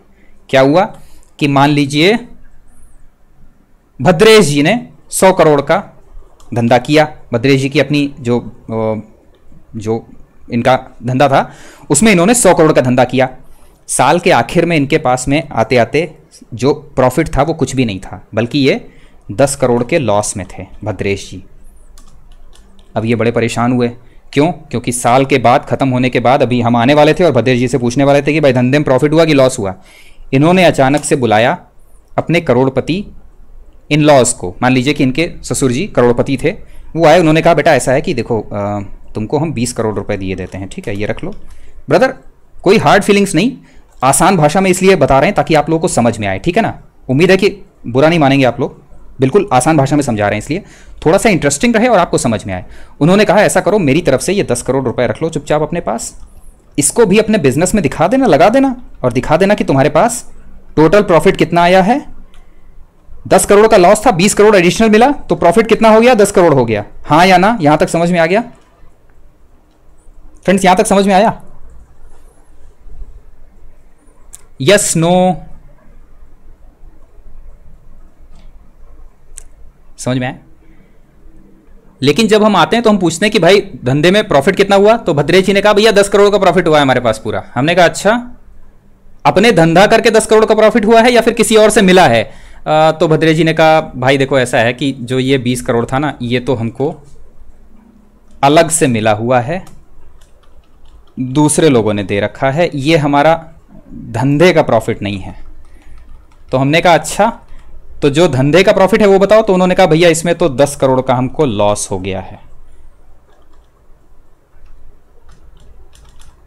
अच्छा, तो इसका मतलब तुम्हारे जो ऑपरेशंस थे, यानी जो धंधा था तुम्हारा, उस ऑपरेशन से जो तुम्हारे पास प्रॉफिट था उसमें 10 करोड़ का लॉस है, और ये जो 20 करोड़ रुपए आपको आपके ससुर जी से मिले हुए हैं ये अदर इनकम है, तो इसको आप अपने धंधे में तो शामिल ही नहीं कर सकते। अगर हमको कायदे से ये पता करना है कि आपका बिजनेस प्रॉफिट में आया या नहीं, तो सिर्फ ऑपरेशनल प्रॉफिट देखना है। समझ आया फ्रेंड्स यहां तक? अब जरा ध्यान से देखिए कि क्या चीज आपको देखनी चाहिए। ऑपरेटिंग प्रॉफिट, कि भैया बिजनेस करके तुमको कितना प्रॉफिट मिल रहा है हमको ये बताओ। अलग से अगर तुमको कोई पैसा डाल रहा है, अगर तुम्हारे पास अलग से कोई तुमको पैसा डालकर दे रहा है ना, तो हमको वो नहीं देखना है। हमको देखना है तुम्हारा ऑपरेटिंग प्रॉफिट वो पॉजिटिव है या नहीं। अगर ऑपरेटिंग प्रॉफिट पॉजिटिव है और हर साल ऑपरेटिंग प्रॉफिट बढ़ रहा है, तब तो वो कंपनी अपने ऑपरेशन से कंपनी पैसा कमा रही है। समझ में आया ना? या हमने भद्रेश जी को कंपनी शुरुआत कराई, कंपनी भद्रेश जी ने शुरू करी, अगर उनको अपने ऑपरेशन से पैसा जनरेट नहीं हो रहा है और बार बार उनको एडिशनल इनकम की जरूरत पड़ रही है, तो इसका मतलब उनके ऑपरेशन से कोई प्रॉफिट जनरेट नहीं हो रहा है। एग्जाम्पल है पीएसयू बैंक्स, बार बार गवर्नमेंट को एडिशनल फंड डालना पड़ रहा है उसके अंदर। तो इस बार हम पूछते हैं पीएसयू बैंक से कि भैया कितना प्रॉफिट हुआ, तो पीएसयू बैंक कहती है 70,000 करोड़ रुपए। हमने पूछा भैया ऑपरेशन से जनरेट किया है कि या सरकार ने तुमको अलग से दिया? तो उन्होंने कहा भैया दिया तो सरकार ने अलग से है, देखो हमारा तो प्रॉफिट है नहीं है। तुमने कहा अच्छा, मतलब हमारे माथे पर कुछ लिखा हुआ है, हमको बना रहे हो। बात समझ में आई? सो नेक्स्ट है ऑपरेटिंग प्रॉफिट। हमेशा यह देखना है कि कंपनी अपने ऑपरेशन से कुछ जनरेट कर रही है नहीं कर रही है। जब आपको ऑपरेटिंग प्रॉफिट मिल जाता है, आपको पता चल गया कि ऑपरेटिंग प्रॉफिट आ रहा है नहीं आ रहा है, यह है इंपॉर्टेंट इंफॉर्मेशन। और अब आते हैं इसके बॉटम लाइन पर, ठीक। सो ऑपरेटिंग प्रॉफिट पता चल गया, क्लियर हुआ फ्रेंड्स? हाँ ना? अब इसके बाद आपको सबसे लास्ट देखना है, that is reported net profit. भैया ये है शुद्ध मुनाफा, कंपनी में कितना हो रहा है, ठीक। शुद्ध मुनाफा कितना हो रहा है ये देख लीजिए। रिपोर्टेड नेट प्रॉफिट की, रिपोर्टेड नेट प्रॉफिट में क्या होता है, ये सारी चीजें, ठीक है ना। सो ये हो गया कि शुद्ध मुनाफा कितना हो रहा है, और ये शुद्ध मुनाफा लगातार बढ़ते रहना चाहिए, ठीक। अब ध्यान से सुनिएगा फ्रेंड्स एक चीज, अदर इनकम समझ में आ गई ना?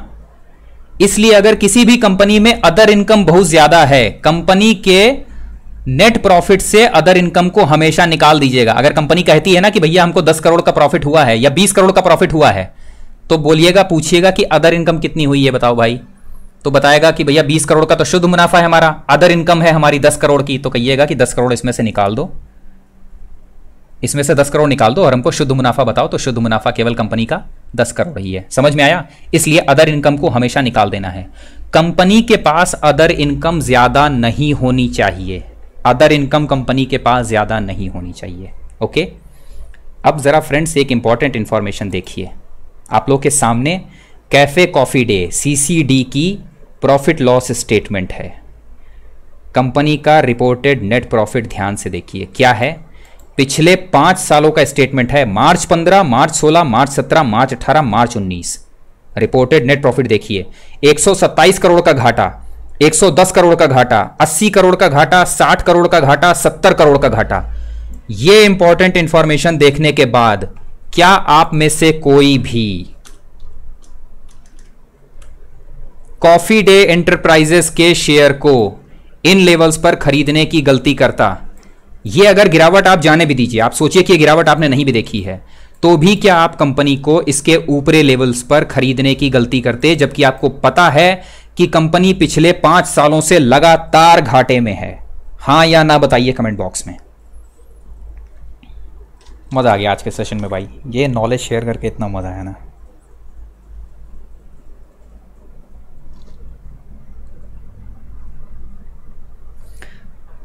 तन्मय ब्रदर, जो बॉटम लाइन है ना उसके अंदर बहुत सारी चीज़ें आ जाती हैं, बट अभी हम इतने डिटेल में नहीं जा रहे। जो हमारे सब्सक्राइबर्स हैं इनको अभी हम बेसिक दे रहे हैं, एक बार इनको बेसिक मिल गया तो उसके बाद उसके ऊपर आप और डिटेल में जा सकते हैं। अभी तो हम सिर्फ बेसिक कर रहे हैं, और फाइनेंशियल्स का अभी भी नहीं।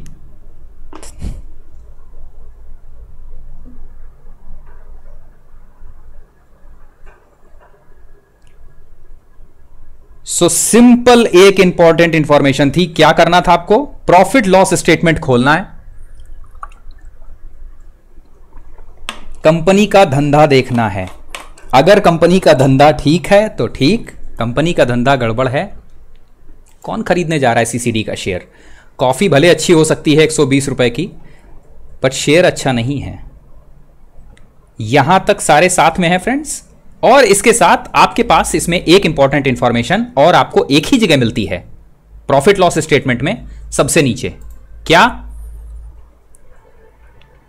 अर्निंग पर शेयर आपको पिछले 5 सालों का एक ही जगह मिल जाएगा, और साथ ही आपको बुक वैल्यू पिछले 5 सालों की एक साथ मिल जाएगी। तो बुक वैल्यू लगातार बढ़ती हुई होनी चाहिए, जो कि CCD के केस में नहीं है, और अर्निंग पर शेयर लगातार नेगेटिव में है। क्लियर है? दिख रहा है आपको? अब ये बताइए जरा कि अर्निंग पर शेयर CCD का लगातार नेगेटिव में है, दिख रहा है सामने, और बुक वैल्यू कंपनी की लगातार स्टैटिक है 80 रुपए 85 रुपए के आसपास ना। कौन खरीदेगा ये कंपनी देखने के बाद? ये सिंपल बताइए।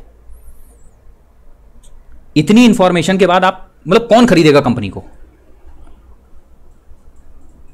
इसके बाद भी अगर कोई कंपनी खरीदने के लिए तैयार है तो फिर तो वो अपने पैसे से आत्महत्या कर रहा है और कुछ नहीं। उससे बढ़िया है कि आग लगा के ताप लो तो पैसे से थोड़ी गर्मी मिलेगी, CCD में डालने से तो कुछ नहीं होगा। ओके, सो यहां तक सारे क्लियर हैं फ्रेंड्स? या कोई ऐसा जिसे लग रहा है कि नहीं ये क्या बकवास इंफॉर्मेशन है, इसका तो कोई मतलब ही नहीं है? हाँ ना?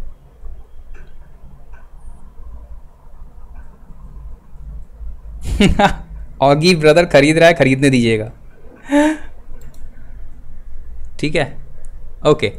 देन थर्ड मजेदार इंफॉर्मेशन है, एकदम बेहतरीन। क्या है? कल जो बताया था दोबारा आज उसी को बताते हैं, ध्यान से सुनिएगा। ओके, मजा आ रहा है ना फ्रेंड्स? एंजॉय कर रहे हैं सेशन या नहीं? हालांकि नॉलेज है, बट नॉलेज भी तरीके के साथ में है तो फिर मजा भी आता है, और आपको सामने परफॉर्म करता हुआ दिखता है।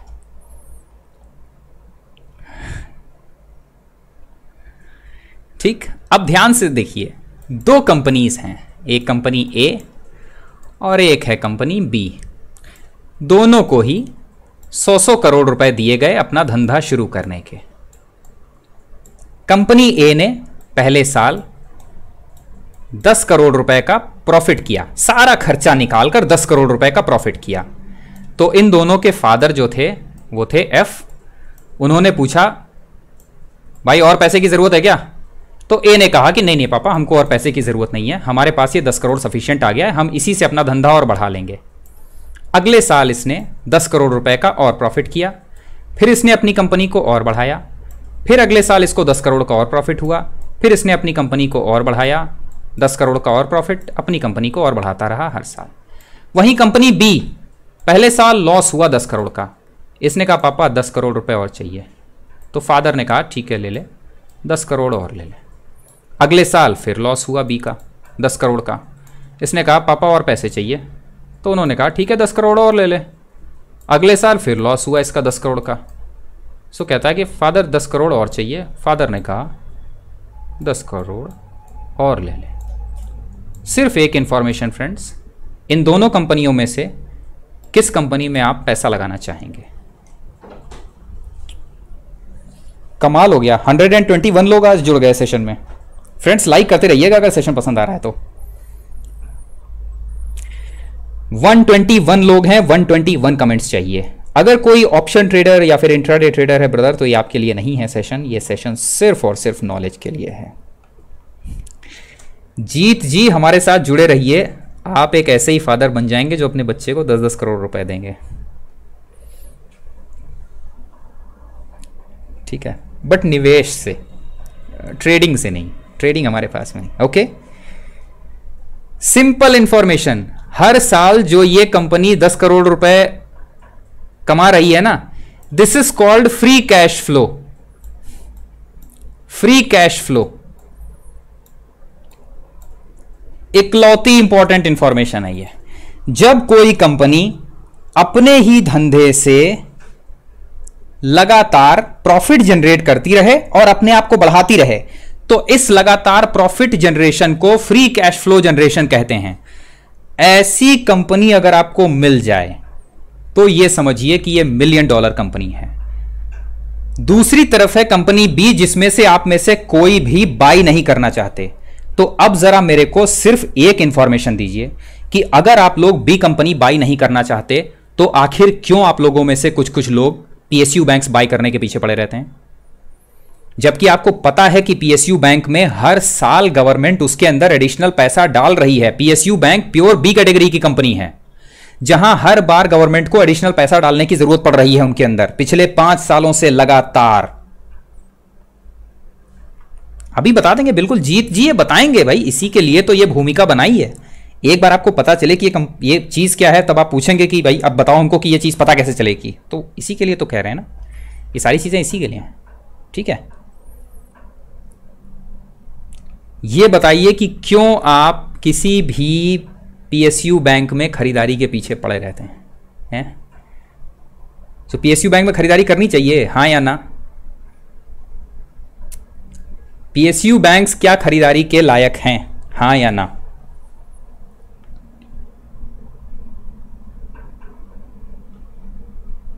Yes, free cash flow is different from net profit.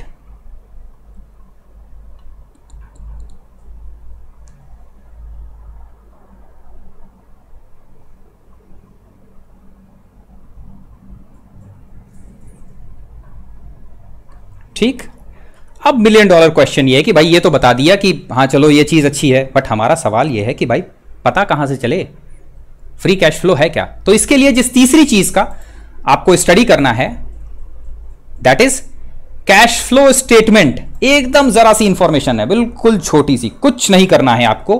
Cash flow statement में जाना है किसी भी कंपनी के। कहां से मिलेगा आपको? यहीं कैफे कॉफी डे का डाला था ना, यहीं से कंपनी का कैश फ्लो स्टेटमेंट निकाल लीजिए।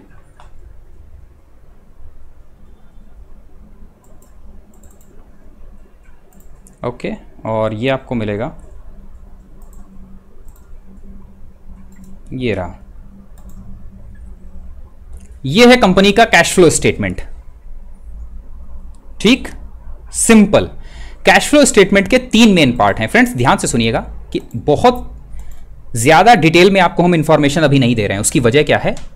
ताकि कंफ्यूजन ना हो, नॉलेज ज्यादा रहे। ओके, ध्यान से सुनिए। कैश फ्लो स्टेटमेंट में सबसे पहली और इंपॉर्टेंट इंफॉर्मेशन है net cash from operating activities. ये हमेशा पॉजिटिव होना चाहिए। क्यों? Net cash from operating activities same वैसा ही है जैसा ऑपरेटिंग प्रॉफिट होता है। ओके, थोड़ा सा जूम कर लें, अभी क्लियर हो गया? Net cash from operating activities, operation से आने वाला कैश फ्लो हमेशा पॉजिटिव होना चाहिए। ये हमेशा पॉजिटिव होना चाहिए। एक, दूसरा, नेट कैश फ्लो हमेशा पॉजिटिव रहना चाहिए, और यही नेट कैश फ्लो जो है वो आपका फ्री कैश फ्लो जिसे आप कहते हैं वो है। सिर्फ इन दो चीजों पर ध्यान दीजिएगा।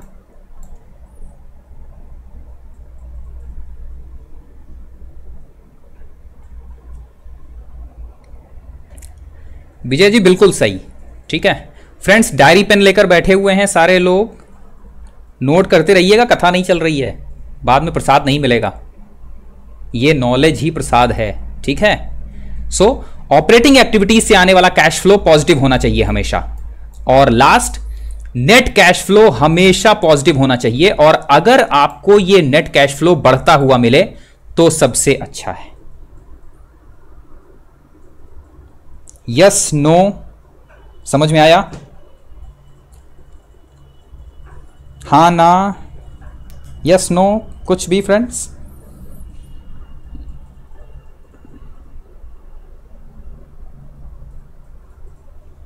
ठीक है, क्लियर, गुड, सो फार सो गुड। थर्ड और सबसे इंपॉर्टेंट इंफॉर्मेशन, मतलब हम हर चीज को सबसे इंपॉर्टेंट ही कह रहे हैं, ठीक है, और उसकी वजह यह कि ये सारी चीजें बड़ी मजेदार हैं, पता है, ये सारी इंफॉर्मेशंस बहुत मजेदार हैं। एक बार आप अगर ये समझ जाएं कि इनकी इंपॉर्टेंस क्या है। अब है रेशियोज, ध्यान से सुनिएगा। क्या? कैश फ्लो हो गया, देन कम्स फाइनेंशियल रेशियो। जितना सुनने में छोटा और आसान उतना ही मजेदार, ठीक है, ध्यान से सुनिए।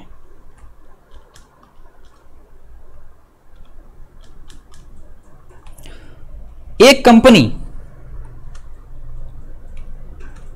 100 करोड़ रुपए का प्रॉफिट कमाती है, छोड़ दीजिए कंपनी, संजीव जी ने अपना बिजनेस किया और 100 करोड़ रुपए का प्रॉफिट कमाया भाई पहले साल, और संजीव जी ने कहा भाई मैंने तो 100 करोड़ का प्रॉफिट कमाया, मैंने तो 100 करोड़ का प्रॉफिट कमाया है। अब संजीव जी, जब सारे लोग कहने लगे भाई party party party, Sanjeev ji party होनी चाहिए, इतने में भद्रेश जी आए और भद्रेश जी ने कहा कि भाई मैंने 200 करोड़ रुपए कमाए हैं, और सबने कहा भाई पार्टी तो भद्रेश जी देंगे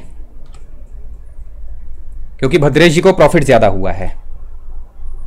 अब ये बताइए कि दोनों में से पार्टी किसको देनी चाहिए, संजीव जी या भद्रेश जी को?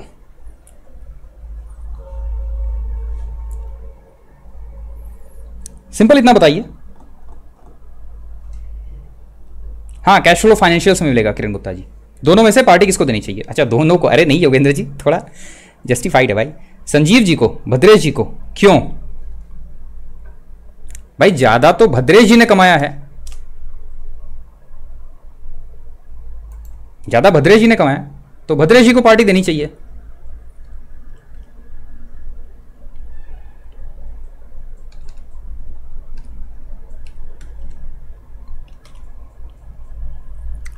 गुड।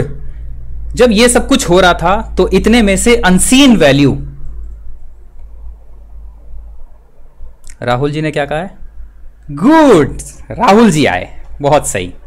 तो जब सब में लड़ाई हो रही थी आपस में कि भाई किसे किसे करना चाहिए, प्रॉफिट मान लीजिए पार्टी किसे देनी चाहिए, तो इतने में राहुल जी आए और राहुल जी ने कहा कि ऐसा है कि लड़ो मत तुम लोगों को कुछ नहीं पता है, मैं तुम्हें बताता हूं। राहुल जी ने कहा भाई संजीव जी पहले ये बताइए कि इन्वेस्टमेंट कितना लगाया था, तो संजीव जी ने कहा मैंने इन्वेस्टमेंट लगाया था 100 करोड़ रुपए का। और भद्रेश जी से पूछा भाई भद्रेश जी आपने कितना इन्वेस्टमेंट लगाया था, तो भद्रेश जी ने कहा मैंने इन्वेस्टमेंट लगाया था 400 करोड़ रुपए का। तो 400 करोड़ रुपए लगाकर भद्रेश जी ने 100 करोड़ रुपए कमाए। भद्रेश जी का प्रॉफिट रिटर्न कितना पड़ा? 50% का। और संजीव जी ने कहा कि भाई मैंने 100 करोड़ रुपए लगाए थे और 100 करोड़ रुपए लगाकर 100 करोड़ कमाए, तो मेरा प्रॉफिट रिटर्न कितना है? 100% का। तो राहुल जी ने कहा भाई इस हिसाब से पार्टी किसको देनी चाहिए फ्रेंड्स?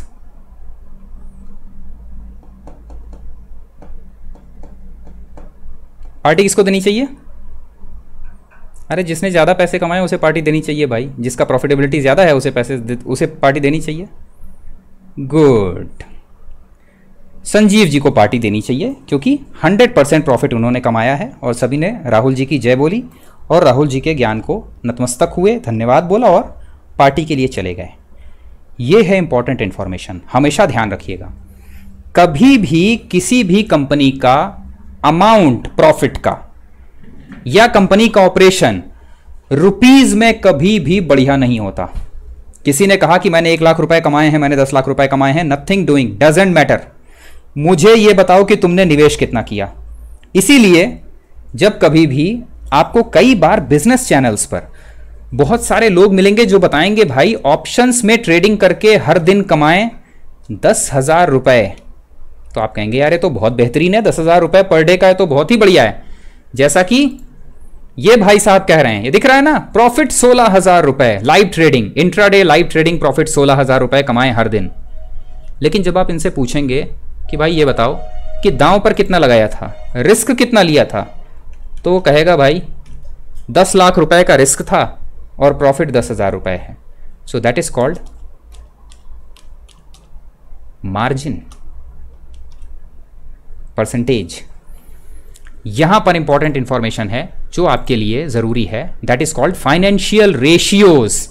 हमेशा ध्यान रखिए, किसी भी कंपनी का प्रॉफिट जानने के लिए आपको जिन चीजों का ध्यान रखना चाहिए that is financial ratios. Now 2 तरह के फाइनेंशियल रेशियोज हैं जो आपके लिए सबसे ज्यादा इंपॉर्टेंट हैं। फ्रेंड्स सेशन चल रहा है अभी भी और we have disconnected the session. हाँ ना फ्रेंड्स, सेशन चल रहा है हमारी तरफ से तो चल रहा है, आपके यहाँ यस नो फ्रेंड्स, डिस्कनेक्ट तो नहीं हुआ है? यस नो,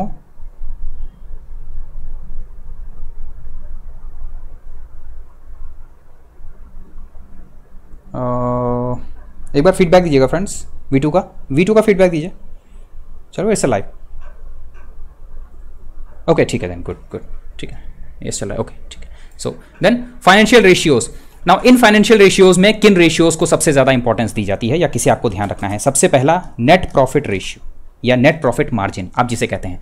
बहुत बार आपने सुना होगा जब क्वार्टरली रिजल्ट्स डिस्कस करते हैं किसी भी कंपनी के, तो एक सुंदर सी कन्या आती है और वो आपको बताती है कि मार्जिन्स पर काफी दबाव पड़ने की आशंका है इस कंपनी के। हाँ या ना, सुना है इसे? मार्जिन्स पर दबाव पड़ने की आशंका है कंपनी के, या मार्जिन्स बहुत ही खराब रह सकते हैं कंपनी के, सुना है सबने? हाँ ना, ये सेंटेंस सुने हैं?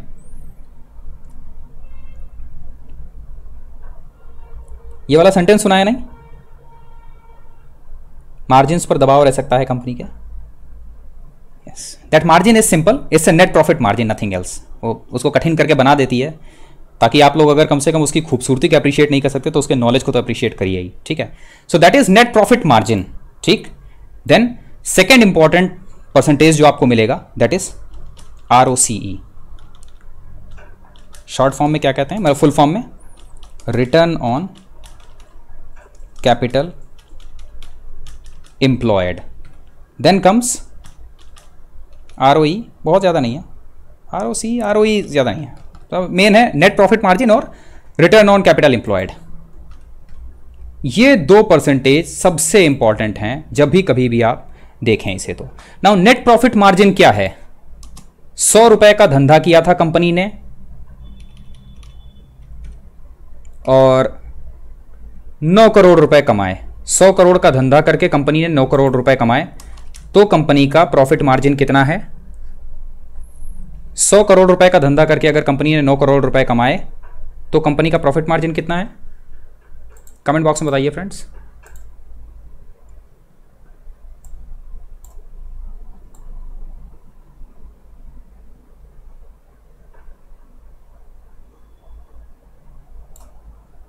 सिंपल 9%, यही आपको मिल जाएगा जो आप जब मार्जिन रेशियोज खोलते हैं वहां पर, ठीक है। हमेशा ध्यान रखिएगा, अगर कोई कंपनी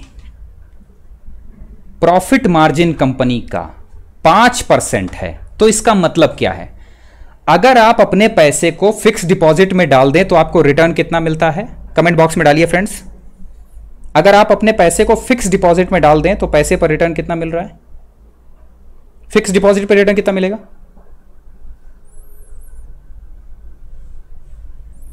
फ्रेंड्स लाइक करते रहिएगा अगर सेशन पसंद आ रहा है तो। अगर इंफॉर्मेशन में जरा भी ताकत है, हमारे इस नॉलेज में अगर जरा भी दम है तो 7%, 6%, 7-8%। इसलिए अगर किसी कंपनी का प्रॉफिट मार्जिन 7% से कम है मान लीजिए कि एवरेज 7% मान लेते हैं। अगर किसी कंपनी का प्रॉफिट मार्जिन 7% से कम है तो इसका मतलब क्या है कि आपको उस कंपनी के अंदर इन्वेस्टमेंट करना ही नहीं चाहिए। क्यों भाई? कंपनी का प्रॉफिट मार्जिन अगर 5% है, आपने 100 रुपए डाले तो 5% के हिसाब से आपको सिर्फ 105 रुपए ही मिलेंगे, यानी फिक्स डिपॉजिट से भी कम। हमेशा ऐसी कंपनीज ढूंढिए जिनका net profit margin fix deposit से ज्यादा हो। 9 से 10% का फिक्स डिपॉजिट प्रॉफिट मार्जिन हो, नेट प्रॉफिट मार्जिन। जरा सी इंफॉर्मेशन है ये, बिल्कुल जरा सी, समझ में आया? एकदम जरा सी। नाउ क्यों हम आपसे कहते हैं कुछ कुछ कंपनियां ऐसी होती हैं, बताते हैं आपको। जस्ट अ मिनट फ्रेंड्स, कुछ कुछ कंपनियों के बारे में हमने आपको बताया है। जब किसी शेयर का फंडामेंटल एनालिसिस किया था तब हमने आपको बोला था कि भाई इसका प्रॉफिट मार्जिन बहुत कम है। याद है ना आपको? जब किसी कंपनी को हम अवॉइड लिस्ट में डालते हैं तब आपसे कहते हैं कि भाई कंपनी का प्रॉफिट मार्जिन 5% है, हम इस कंपनी में निवेश नहीं करेंगे। हां, IFB 2% का प्रॉफिट मार्जिन है, या GI को 5% प्रॉफिट मार्जिन है। GI को अवॉइड करने के लिए क्यों कहा? प्रॉफिट मार्जिन कम है। प्रॉफिट मार्जिन देखिए, ठीक। अब फ्रेंड्स इसके साथ में एक इंपॉर्टेंट इंफॉर्मेशन और है। क्या? अलग अलग सेक्टर्स के प्रॉफिट मार्जिन अलग अलग होते हैं। जैसे कि एयरलाइंस जो है ना, उसमें प्रॉफिट मार्जिन बहुत कम होता है। IT इंडस्ट्रीज के अंदर प्रॉफिट मार्जिन आपको मिलेगा 20, 22, 30% तक, ठीक है। इसलिए हमेशा बढ़िया प्रॉफिट मार्जिन वाली जो इंडस्ट्रीज हैं उन्हीं के अंदर निवेश करना चाहिए अलग अलग समय पर, ठीक। अरे शेयर अभी डिस्कस नहीं हो रहे हैं ब्रदर योगेंद्र जी ठीक है, ओके। सेकेंड इंपॉर्टेंट इंफॉर्मेशन है रिटर्न ऑन कैपिटल एम्प्लॉयड। क्या है return on capital employed? Capital का मतलब धन, एम्प्लॉयड का मतलब काम पर लगा रखा है। जिस धन को आपने काम पर लगा रखा है उस धन ने कितना पैसा रिटर्न कमा के दिया आपको। मान लीजिए नेट प्रॉफिट का मतलब तो है, जो प्रॉफिट मार्जिन का मतलब है कि टोटल धंधा आपने कितना किया। 100 करोड़ का आपने धंधा किया था, 100 करोड़ का धंधा करके आपको 3 करोड़ रुपए का प्रॉफिट मिल रहा है, that is net profit margin. But return on capital employed क्या है? ओवरऑल पूरी इंडस्ट्री को खड़ा करने में, एक फैक्ट्री को खड़ा करने में कितना पैसा लगा है। फैक्ट्री के लिए जमीन खरीदी गई, बिल्डिंग बनाई गई, लोगों को नौकरी पर रखा गया, इस सब के लिए पैसा आया ना कहीं से। वो टोटल पैसा लगाकर भैया ये बताओ कि उस पैसे पर तुमने कितना रिटर्न जनरेट किया। तो हो सकता है कि एक्चुअल धंधा तुमने पूरे साल में सिर्फ और सिर्फ 100 करोड़ रुपए का किया हो, बट उस 100 करोड़ रुपए के धंधे के बाद तुमने जमीन भी खरीदी, तुमने फैक्ट्री भी लगाई, इन सब के ऊपर भी तो पैसा लगाया ना। हमको ये बताओ कि टोटल पैसे पर तुम्हारा रिटर्न कितना निकला। That is called return on capital employed. बहुत इंपॉर्टेंट है रिटर्न ऑन कैपिटल एम्प्लॉयड, हमेशा ध्यान रखिए। और ये आपको आमतौर पर 15, 20, 25% भी मिलेगा। बेहतरीन कंपनियां होती हैं उनका ROC बहुत ही बढ़िया होता है। 15 से 20% का ROC अगर आपको मिलता है तो ऐसी कंपनियां बहुत ही बढ़िया हैं आपके अपने निवेश के लिए। तो मार्जिन आप जहां भी देखते हैं उनमें 2 चीजें जरूर देखिए, net profit margin, return on capital employed. यानी नेट प्रॉफिट मार्जिन के साथ ROC या रोस कहते हैं जिसे शॉर्ट टर्म में, ओके पैसा, ठीक। सो फार सो गुड, यहां तक समझ में आया? यहां तक समझ में आया? 10:30 बज गए, 10:25।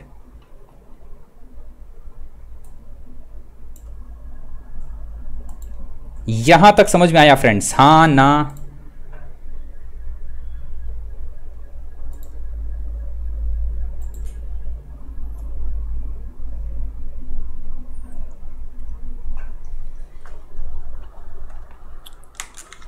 Okay just a minute friends, सिर्फ 30 सेकेंड्स दीजिएगा। और माउस हैज स्टॉप्ड वर्किंग। हाँ yes it's working now. 30 seconds दीजिएगा। ओके सो 114 लोग देख रहे हैं और 88 लाइक्स हैं। यार इतना कमज़ोर तो नहीं है ना फ्रेंड्स हमारा ये नॉलेज, है क्या?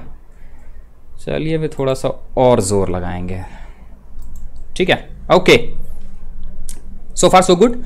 अब फ्रेंड्स ध्यान से सुनिएगा, जो अब इंफॉर्मेशन हम आपको देने जा रहे हैं दैट इज एक्स्ट्रा। ये आपको देने जा रही है एज।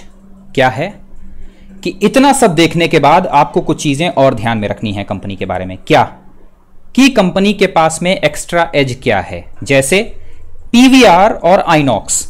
इन दोनों को आप कंपेयर कीजिए तो पीवीआर के पास में आपको एक एक्स्ट्रा एज क्या मिलेगी कि पीवीआर की अपनी ही जो स्क्रीन्स हैं, मल्टीप्लेक्सेस हैं, इनके साथ में ही इनका रेस्टोरेंट भी जुड़ा हुआ है। पीवीआर का रेस्टोरेंट भी इनके साथ ही जुड़ा हुआ है, यानी लोग न केवल वहां मूवीज देखते हैं बल्कि रेस्टोरेंट में बैठकर खाना भी खाते हैं। यह है extra edge. Then comes growth. आगे आने वाले समय में जो कंपनी आप बाय करना चाह रहे हैं, क्या उस कंपनी में ग्रोथ भी शामिल है या नहीं। मिसाल के लिए आप भारती एयरटेल खरीदना चाह रहे हैं ना। भारती एयरटेल के दो बिजनेस आपको पता है, एक तो मोबाइल और दूसरा उसका डीटीएच। बट अगर आप इस चीज को ध्यान से समझिए तो जियो के आने के बाद गीगा फाइबर्स के, जब वो उसी गीगा फाइबर से आपको सारे के सारे चैनल्स भी देंगे, तब भारती एयरटेल के सेट टॉप बॉक्सेस की जो मांग है वो कम हो जाएगी। यानी कंपनी में अब ग्रोथ नहीं रह गई। अगर ग्रोथ नहीं रह गई तो ऐसी कंपनी में लंबे समय के लिए निवेश आपको नहीं करना चाहिए। Third, longevity. जो कंपनी आप बाय कर रहे हैं वो कितने लंबे समय तक मार्केट में सरवाइव करेगी। मान लीजिए कोई ऐसी कंपनी है जो 4G में निवेश कर रही है और दूसरी तरफ एक कंपनी है जो 5G में निवेश कर रही है, तो आपको पता है कि 4G से 5G का ट्रांजिशन होने वाला है। तो इसका मतलब कि जो कंपनी 4G में निवेश कर रही है उसमें अब लॉन्जिविटी नहीं बची है। लॉन्जिविटी किसके पास में है? जो 5G में निवेश कर रही है। इसलिए आपको किस कंपनी को पकड़ना चाहिए? जो 5G में निवेश कर रही है। सबसे लास्ट और सबसे इंपॉर्टेंट इंफॉर्मेशन, वॉरेन बफे का एक बहुत ही फेमस कोट है कि किसी आदमी में 3 क्वालिटीज को देखो। सबसे पहला ईमानदारी, दूसरा कठिन परिश्रम और तीसरा पैशन, काम के प्रति। अगर उस आदमी में सबसे पहली क्वालिटी नहीं है तो बाकी दोनों क्वालिटियों की तरफ देखो भी मत, दूर हो जाओ उस इंसान से। यानी ईमानदारी सबसे इंपॉर्टेंट चीज है। That is corporate governance. किसी भी कंपनी में अगर कॉरपोरेट गवर्नेंस का इशू आ गया, मैनेजमेंट के खिलाफ एफआईआर दर्ज हुई, मैनेजमेंट ने गलत प्रैक्टिसेस का इस्तेमाल करते हुए कोई लाइसेंस लिया था, मैनेजमेंट अपने एम्प्लॉयज को सैलरी देने में चूक गया, मैनेजमेंट ने जो बॉन्ड्स लिए हुए थे उनकी किस्त समय पर नहीं अदा की, मैनेजमेंट में कोई ऐसा आदमी है जो इससे पहले किसी तरह के किसी क्रिमिनल केसेस में फंसा हुआ था और इस मैनेजमेंट में भी शामिल है, रिलायंस नाम, NAM। कॉरपोरेट गवर्नेंस का इशू अगर किसी भी कंपनी में आ गया है तो सेकंड थॉट मत दीजिएगा उस कंपनी को, ऐसी कंपनी से दूर हो जाइएगा। क्यों? एट ए टाइम मार्केट में 1000 कंपनी अवेलेबल हैं। सिर्फ इतना बताइए कि अगर कोई आदमी चोर है, आपको पता है कि यह आदमी चोर है, ठीक, क्या आप उसके साथ कोई अपना पर्सनल धंधा शुरू करेंगे? सिर्फ इतना बताइएगा बस। अगर कोई आदमी एक बार आपके साथ धंधे में घपला कर देता है तो क्या दोबारा आप उस आदमी के साथ धंधा करेंगे? हाँ या ना? और अगर आप करेंगे तो फिर आप कॉरपोरेट गवर्नेंस पे ध्यान मत दीजिए। लेकिन अगर आप अपना पर्सनल पैसा रिस्क पर नहीं लगाएंगे तो कॉरपोरेट गवर्नेंस वो सबसे पहला और सबसे इंपॉर्टेंट केस है कि जो आपको कंपनी के अंदर देखना चाहिए। अनिल अंबानी जिस दिन फंसे थे ना अमर सिंह के साथ में, जो फोन टैपिंग के मामले आए थे, जिनके अंदर वो बता रहे थे कि एक दूसरी कंपनी के लोगों को उन्होंने एक लोन दिया हुआ है, एक कॉन्ट्रैक्ट दिया हुआ है और उस कॉन्ट्रैक्ट में से कट लेना है अमर सिंह को अपना। जिस दिन ये लॉन्च हुआ था उसी दिन ADAG से दूर हो गए थे हम। ठीक है, हमेशा ध्यान रखिएगा इस चीज का फ्रेंड्स। जो ये पर्टिकुलर सेशन था, इस सेशन के अंतर्गत जिन चीजों को हमने ध्यान दिया और जिन चीजों पर ध्यान से स्टडी की वो थी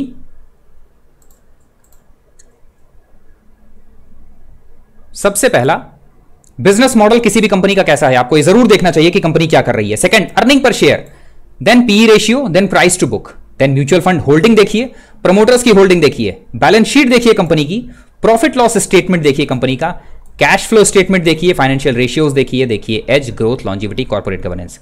अब फ्रेंड्स जरा सिर्फ एक क्वेश्चन का आंसर दीजिए कि अगर हम आपको एक कंपनी दें और कहें कि इसका फंडामेंटल एनालिसिस करना है तो मिनिमम कितना टाइम आपको चाहिए उस कंपनी का फंडामेंटल एनालिसिस करने के लिए? कमेंट बॉक्स में डालिए, कमेंट बॉक्स में डालिए।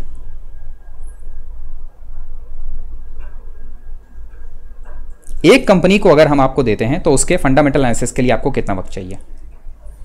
हमारा जवाब हमें मत दीजिए वाइज मैन। ये हमारा जवाब है। ROCE should always be high. देखिए 45 मिनट्स ये तो हमारा वाला है। चलिए गुड, ठीक। इस वजह से ये एक टाइम इंटेंसिव प्रोसेस है जहां पर आपको टाइम लगता है, मेहनत लगती है, ठीक है। सो इस वजह से एक दिन में आप, हद से हद है कि 5-6 कंपनीज, मतलब 6 कंपनीज तो हद है कि 6 कंपनीज का आप एनालिसिस कर सकते हैं, इससे ज्यादा नहीं, फंडामेंटल एनालिसिस। ओके, सो ये था friends investing seminar technical analysis and fundamental analysis का पार्ट 3। अब भागना नहीं है यहां से, 10 मिनट और दीजिए हमें और ये बताइए, थोड़ा सा वक्त लीजिए 1-2 मिनट का, कि इस पर्टिकुलर सेमिनार से, इस सेशन से आपने क्या सीखा। 5-10 वर्ड में एक छोटी सी लाइन डालिए और ये बताइए कि सेशन से आपने सीखा क्या, आपको इसके अंदर पसंद क्या आया। हाँ, द घोस्ट, भागना नहीं है अभी, क्योंकि इसके साथ एक इंपॉर्टेंट इंफॉर्मेशन और है फ्रेंड्स। ये वीडियो जहां से हमने शुरुआत की थी, इस वीडियो की कुछ बेहतरीन चीजें आपको अभी भी नहीं पता हैं। 7 मिनट्स का है, इसके अंदर कुछ बहुत बेहतरीन इंफॉर्मेशन देनी है आपको, ठीक है।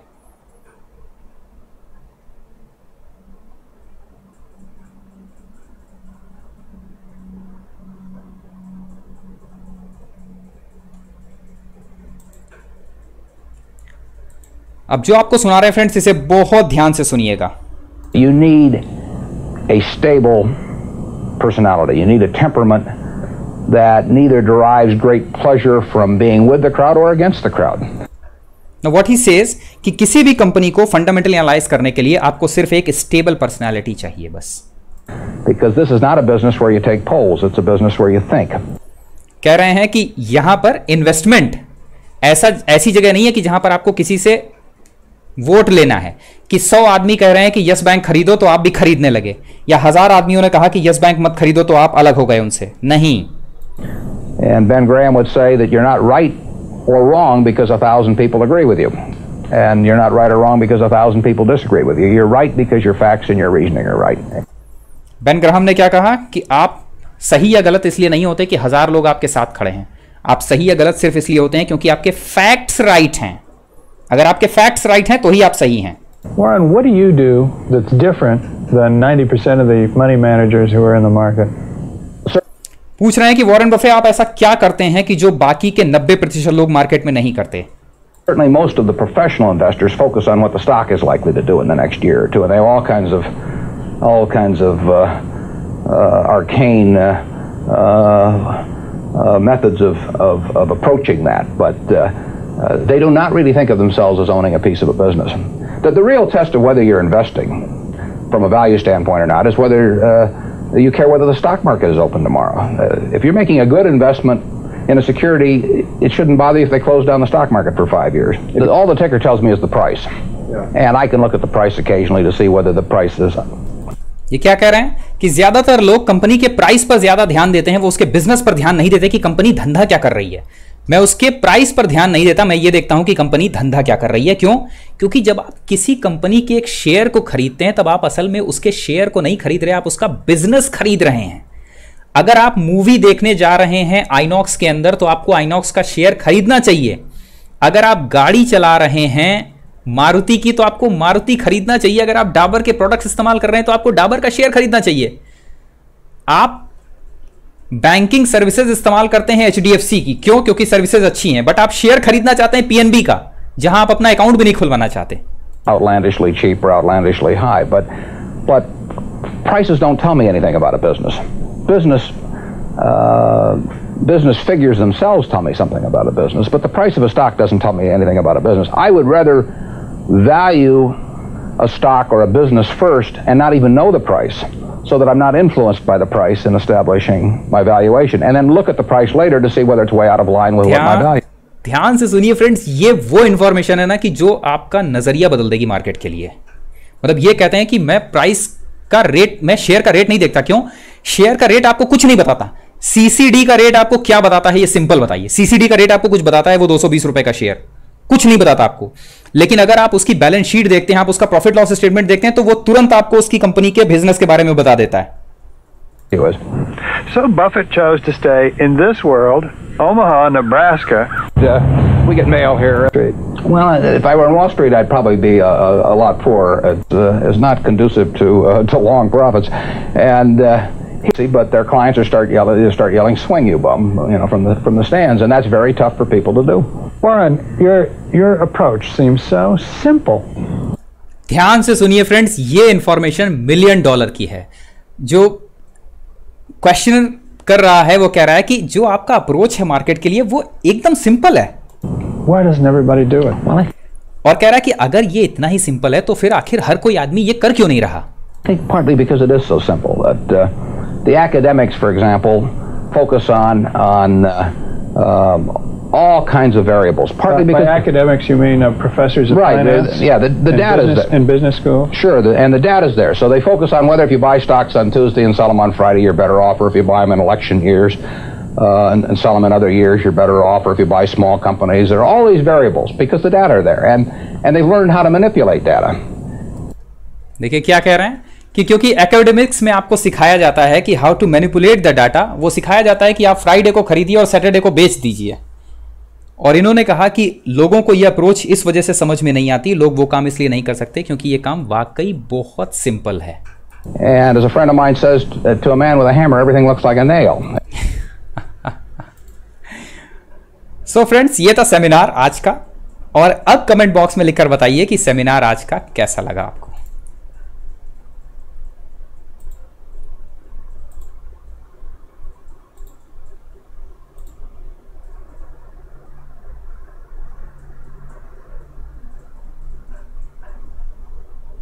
ओके, कुछ समझ में आया, थोड़ा बहुत पता चला। जो नए लोग फ्रेंड्स आपने अगर ज्वाइन किया है तो लाइव सेशन से जुड़ना मत भूलिएगा। हमारे कुछ लाइव सेशंस ज्वाइन कीजिए, उसके बाद आपको सेशन जो हमारा चैनल है ये शायद ज़्यादा पसंद आए। ठीक है, कमेंट बॉक्स में बताइए कैसा लगा। अच्छा लगा, good, best, very nice, thank you, excellent, how to differentiate. ये शेख अली हुसैन जी बाद के सेशंस में ले लेंगे इसे। नज़रिया बदल गया साहब, too good, very well sessions, बहुत मस्त, over valued, best, very informative, interesting. चलिए, पसंद आया आप लोगों को, इसका मतलब है कि हमारी जो कोशिश है वो कामयाब रही है। Feeling proud to become a certified chartered accountant, excellent. चलिए, अच्छा है, ज़्यादातर कंपनी कर्ज के कारण प्रमोटर की बेईमानी के कारण। ओके, चलिए फ्रेंड्स, अगर सेशन पसंद आया है तो आप लोगों को एक काम और करना है। बस करना यह है कि जो ये पर्टिकुलर सेशन है फ्रेंड्स, इसका लिंक आपको बाद में मिल जाएगा। इस लिंक को शेयर करना है आपको ज़्यादातर लोगों के साथ। आपके जो भी सोशल मीडिया प्लेटफॉर्म्स हैं उनमें ये तीनों सेमिनार्स को जितना ज़्यादा हो सके उतना ज़्यादा शेयर कीजिए। ऑप्शन ट्रेडर या इंट्राडे ट्रेडर फ्रेंड्स हमें नहीं चाहिए, हमें अपना ग्रुप हमेशा छोटा रखना है, बट क्वालिटी के लोगों को रखना है। ठीक है, क्योंकि आप लोगों से ही बहुत कुछ सीखने के लिए मिलता है हमको। आप लोग बेहतरीन शेयर्स ला कर देते हैं हमको, उनकी एनालिसिस के बाद हमको पता चलता है कि बढ़िया शेयर है, तो हमारा अपना जो पोर्टफोलियो है वो भी क्वालिटी के शेयर से बढ़ता जा रहा है। जैसे हमारी टीम अगर 10 लोगों की है तो आप लोग 100 लोग और मिलकर हम टोटल 110 हो जा रहे हैं। ठीक है, सो जो भी अच्छे लोग हैं आपके साथ में, उनके साथ में शेयर ज़रूर कीजिए।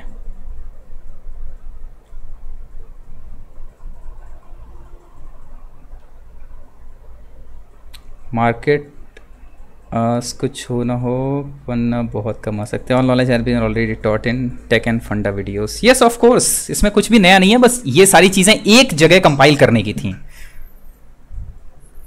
किशोर ji, thank you very much appreciate करने के लिए। फोर्थ सेमिनार के अंदर ऑप्शन चेन एनालिसिस थोड़ी सी रखेंगे। ठीक है, please teach us more in detail. My song brother, इतना तो डिटेल में सिखा रहे हैं। Knowledgeable, informative, all knowledge taught in. हाँ, yes of course, Sheikh Ali Hussain ji, सही है। चलो भाई, share and like. Okay friends, अब आज का दिन है सैटरडे का, अब हम करेंगे आराम। ठीक है, और उसके बाद कल थोड़ी सी स्टडी होगी, कुछ शेयर्स और भी बचे हुए हैं अभी। शशि जी इससे पहले आ चुके हैं। फ्रेंड्स, आप में से कितने लोग हैं जो आज फर्स्ट टाइम आए हुए हैं? कमेंट बॉक्स में लिखिएगा #1, #1 जो फर्स्ट टाइमर हैं, पहली बार जो देख रहे हैं आज लाइव सेशन को, ताकि पता चले कि आप में से कितने लोग हैं जो फर्स्ट टाइम देख रहे हैं।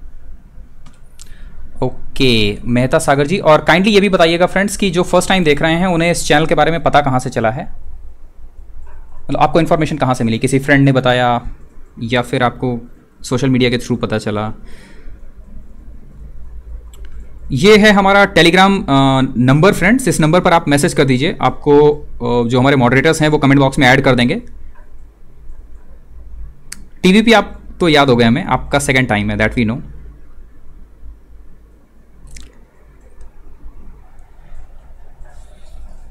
ओके फ्रेंड्स ने मतलब लाल जी आज नहीं, क्रूड ऑयल ब्रदर ये सब हम यहाँ नहीं करते, ठीक है ना। क्रूड ऑयल शब्बीर अली जी आप तो पुराने हमारे, हम तो आपको जानते हैं अच्छी तरह से। रघुराम वाले वीडियो का लिंक शेयर कर दिए, ओके बिल्कुल कर देंगे। रघुराम राजन सर वाले वीडियो का लिंक बिल्कुल शेयर कर देंगे, ओके। और फ्रेंड्स आप में से अगर कोई बुक्स पढ़ना चाहते हैं तो ठीक है, अगर किसी को लगता है कि उन्हें बुक्स पढ़ना है तो ये कुछ बुक के लिंक्स हैं, ठीक है, जिनको कि आप ले सकते हैं अमेज़ॉन से।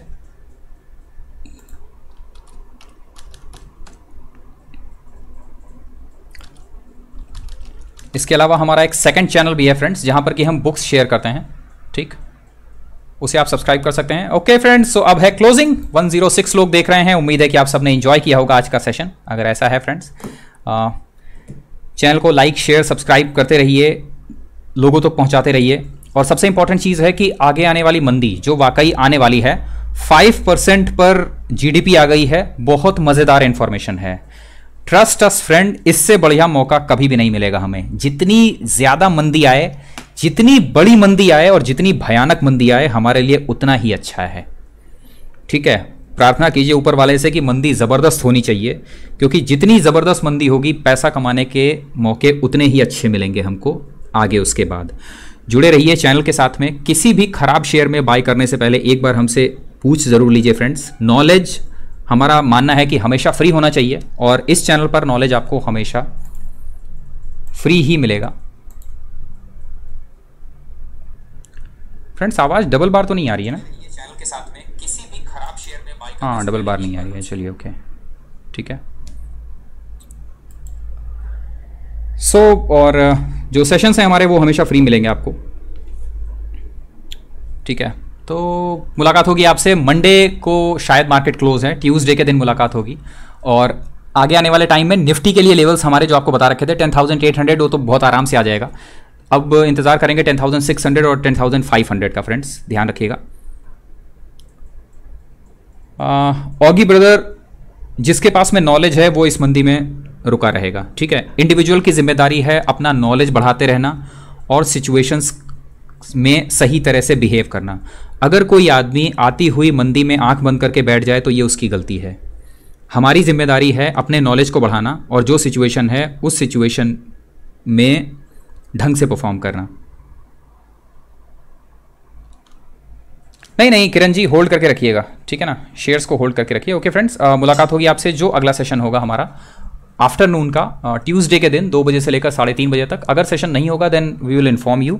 टेलीग्राम ग्रुप से जुड़ जाइए अगर नहीं जुड़े हुए हैं तो, कमेंट बॉक्स में आपके मैसेज पड़ा हुआ है, मैसेज पर मैसेज कर दीजिएगा, उसी नंबर पे मैसेज कर दीजिएगा, हमारे मॉडरेटर्स आपको ऐड कर लेंगे। अपना और अपने पोर्टफोलियो का हमेशा ध्यान रखिए फ्रेंड्स, जो हम आपसे कहते हैं, और हमेशा याद रखिए that money never स्लीप्स। Thank you very much.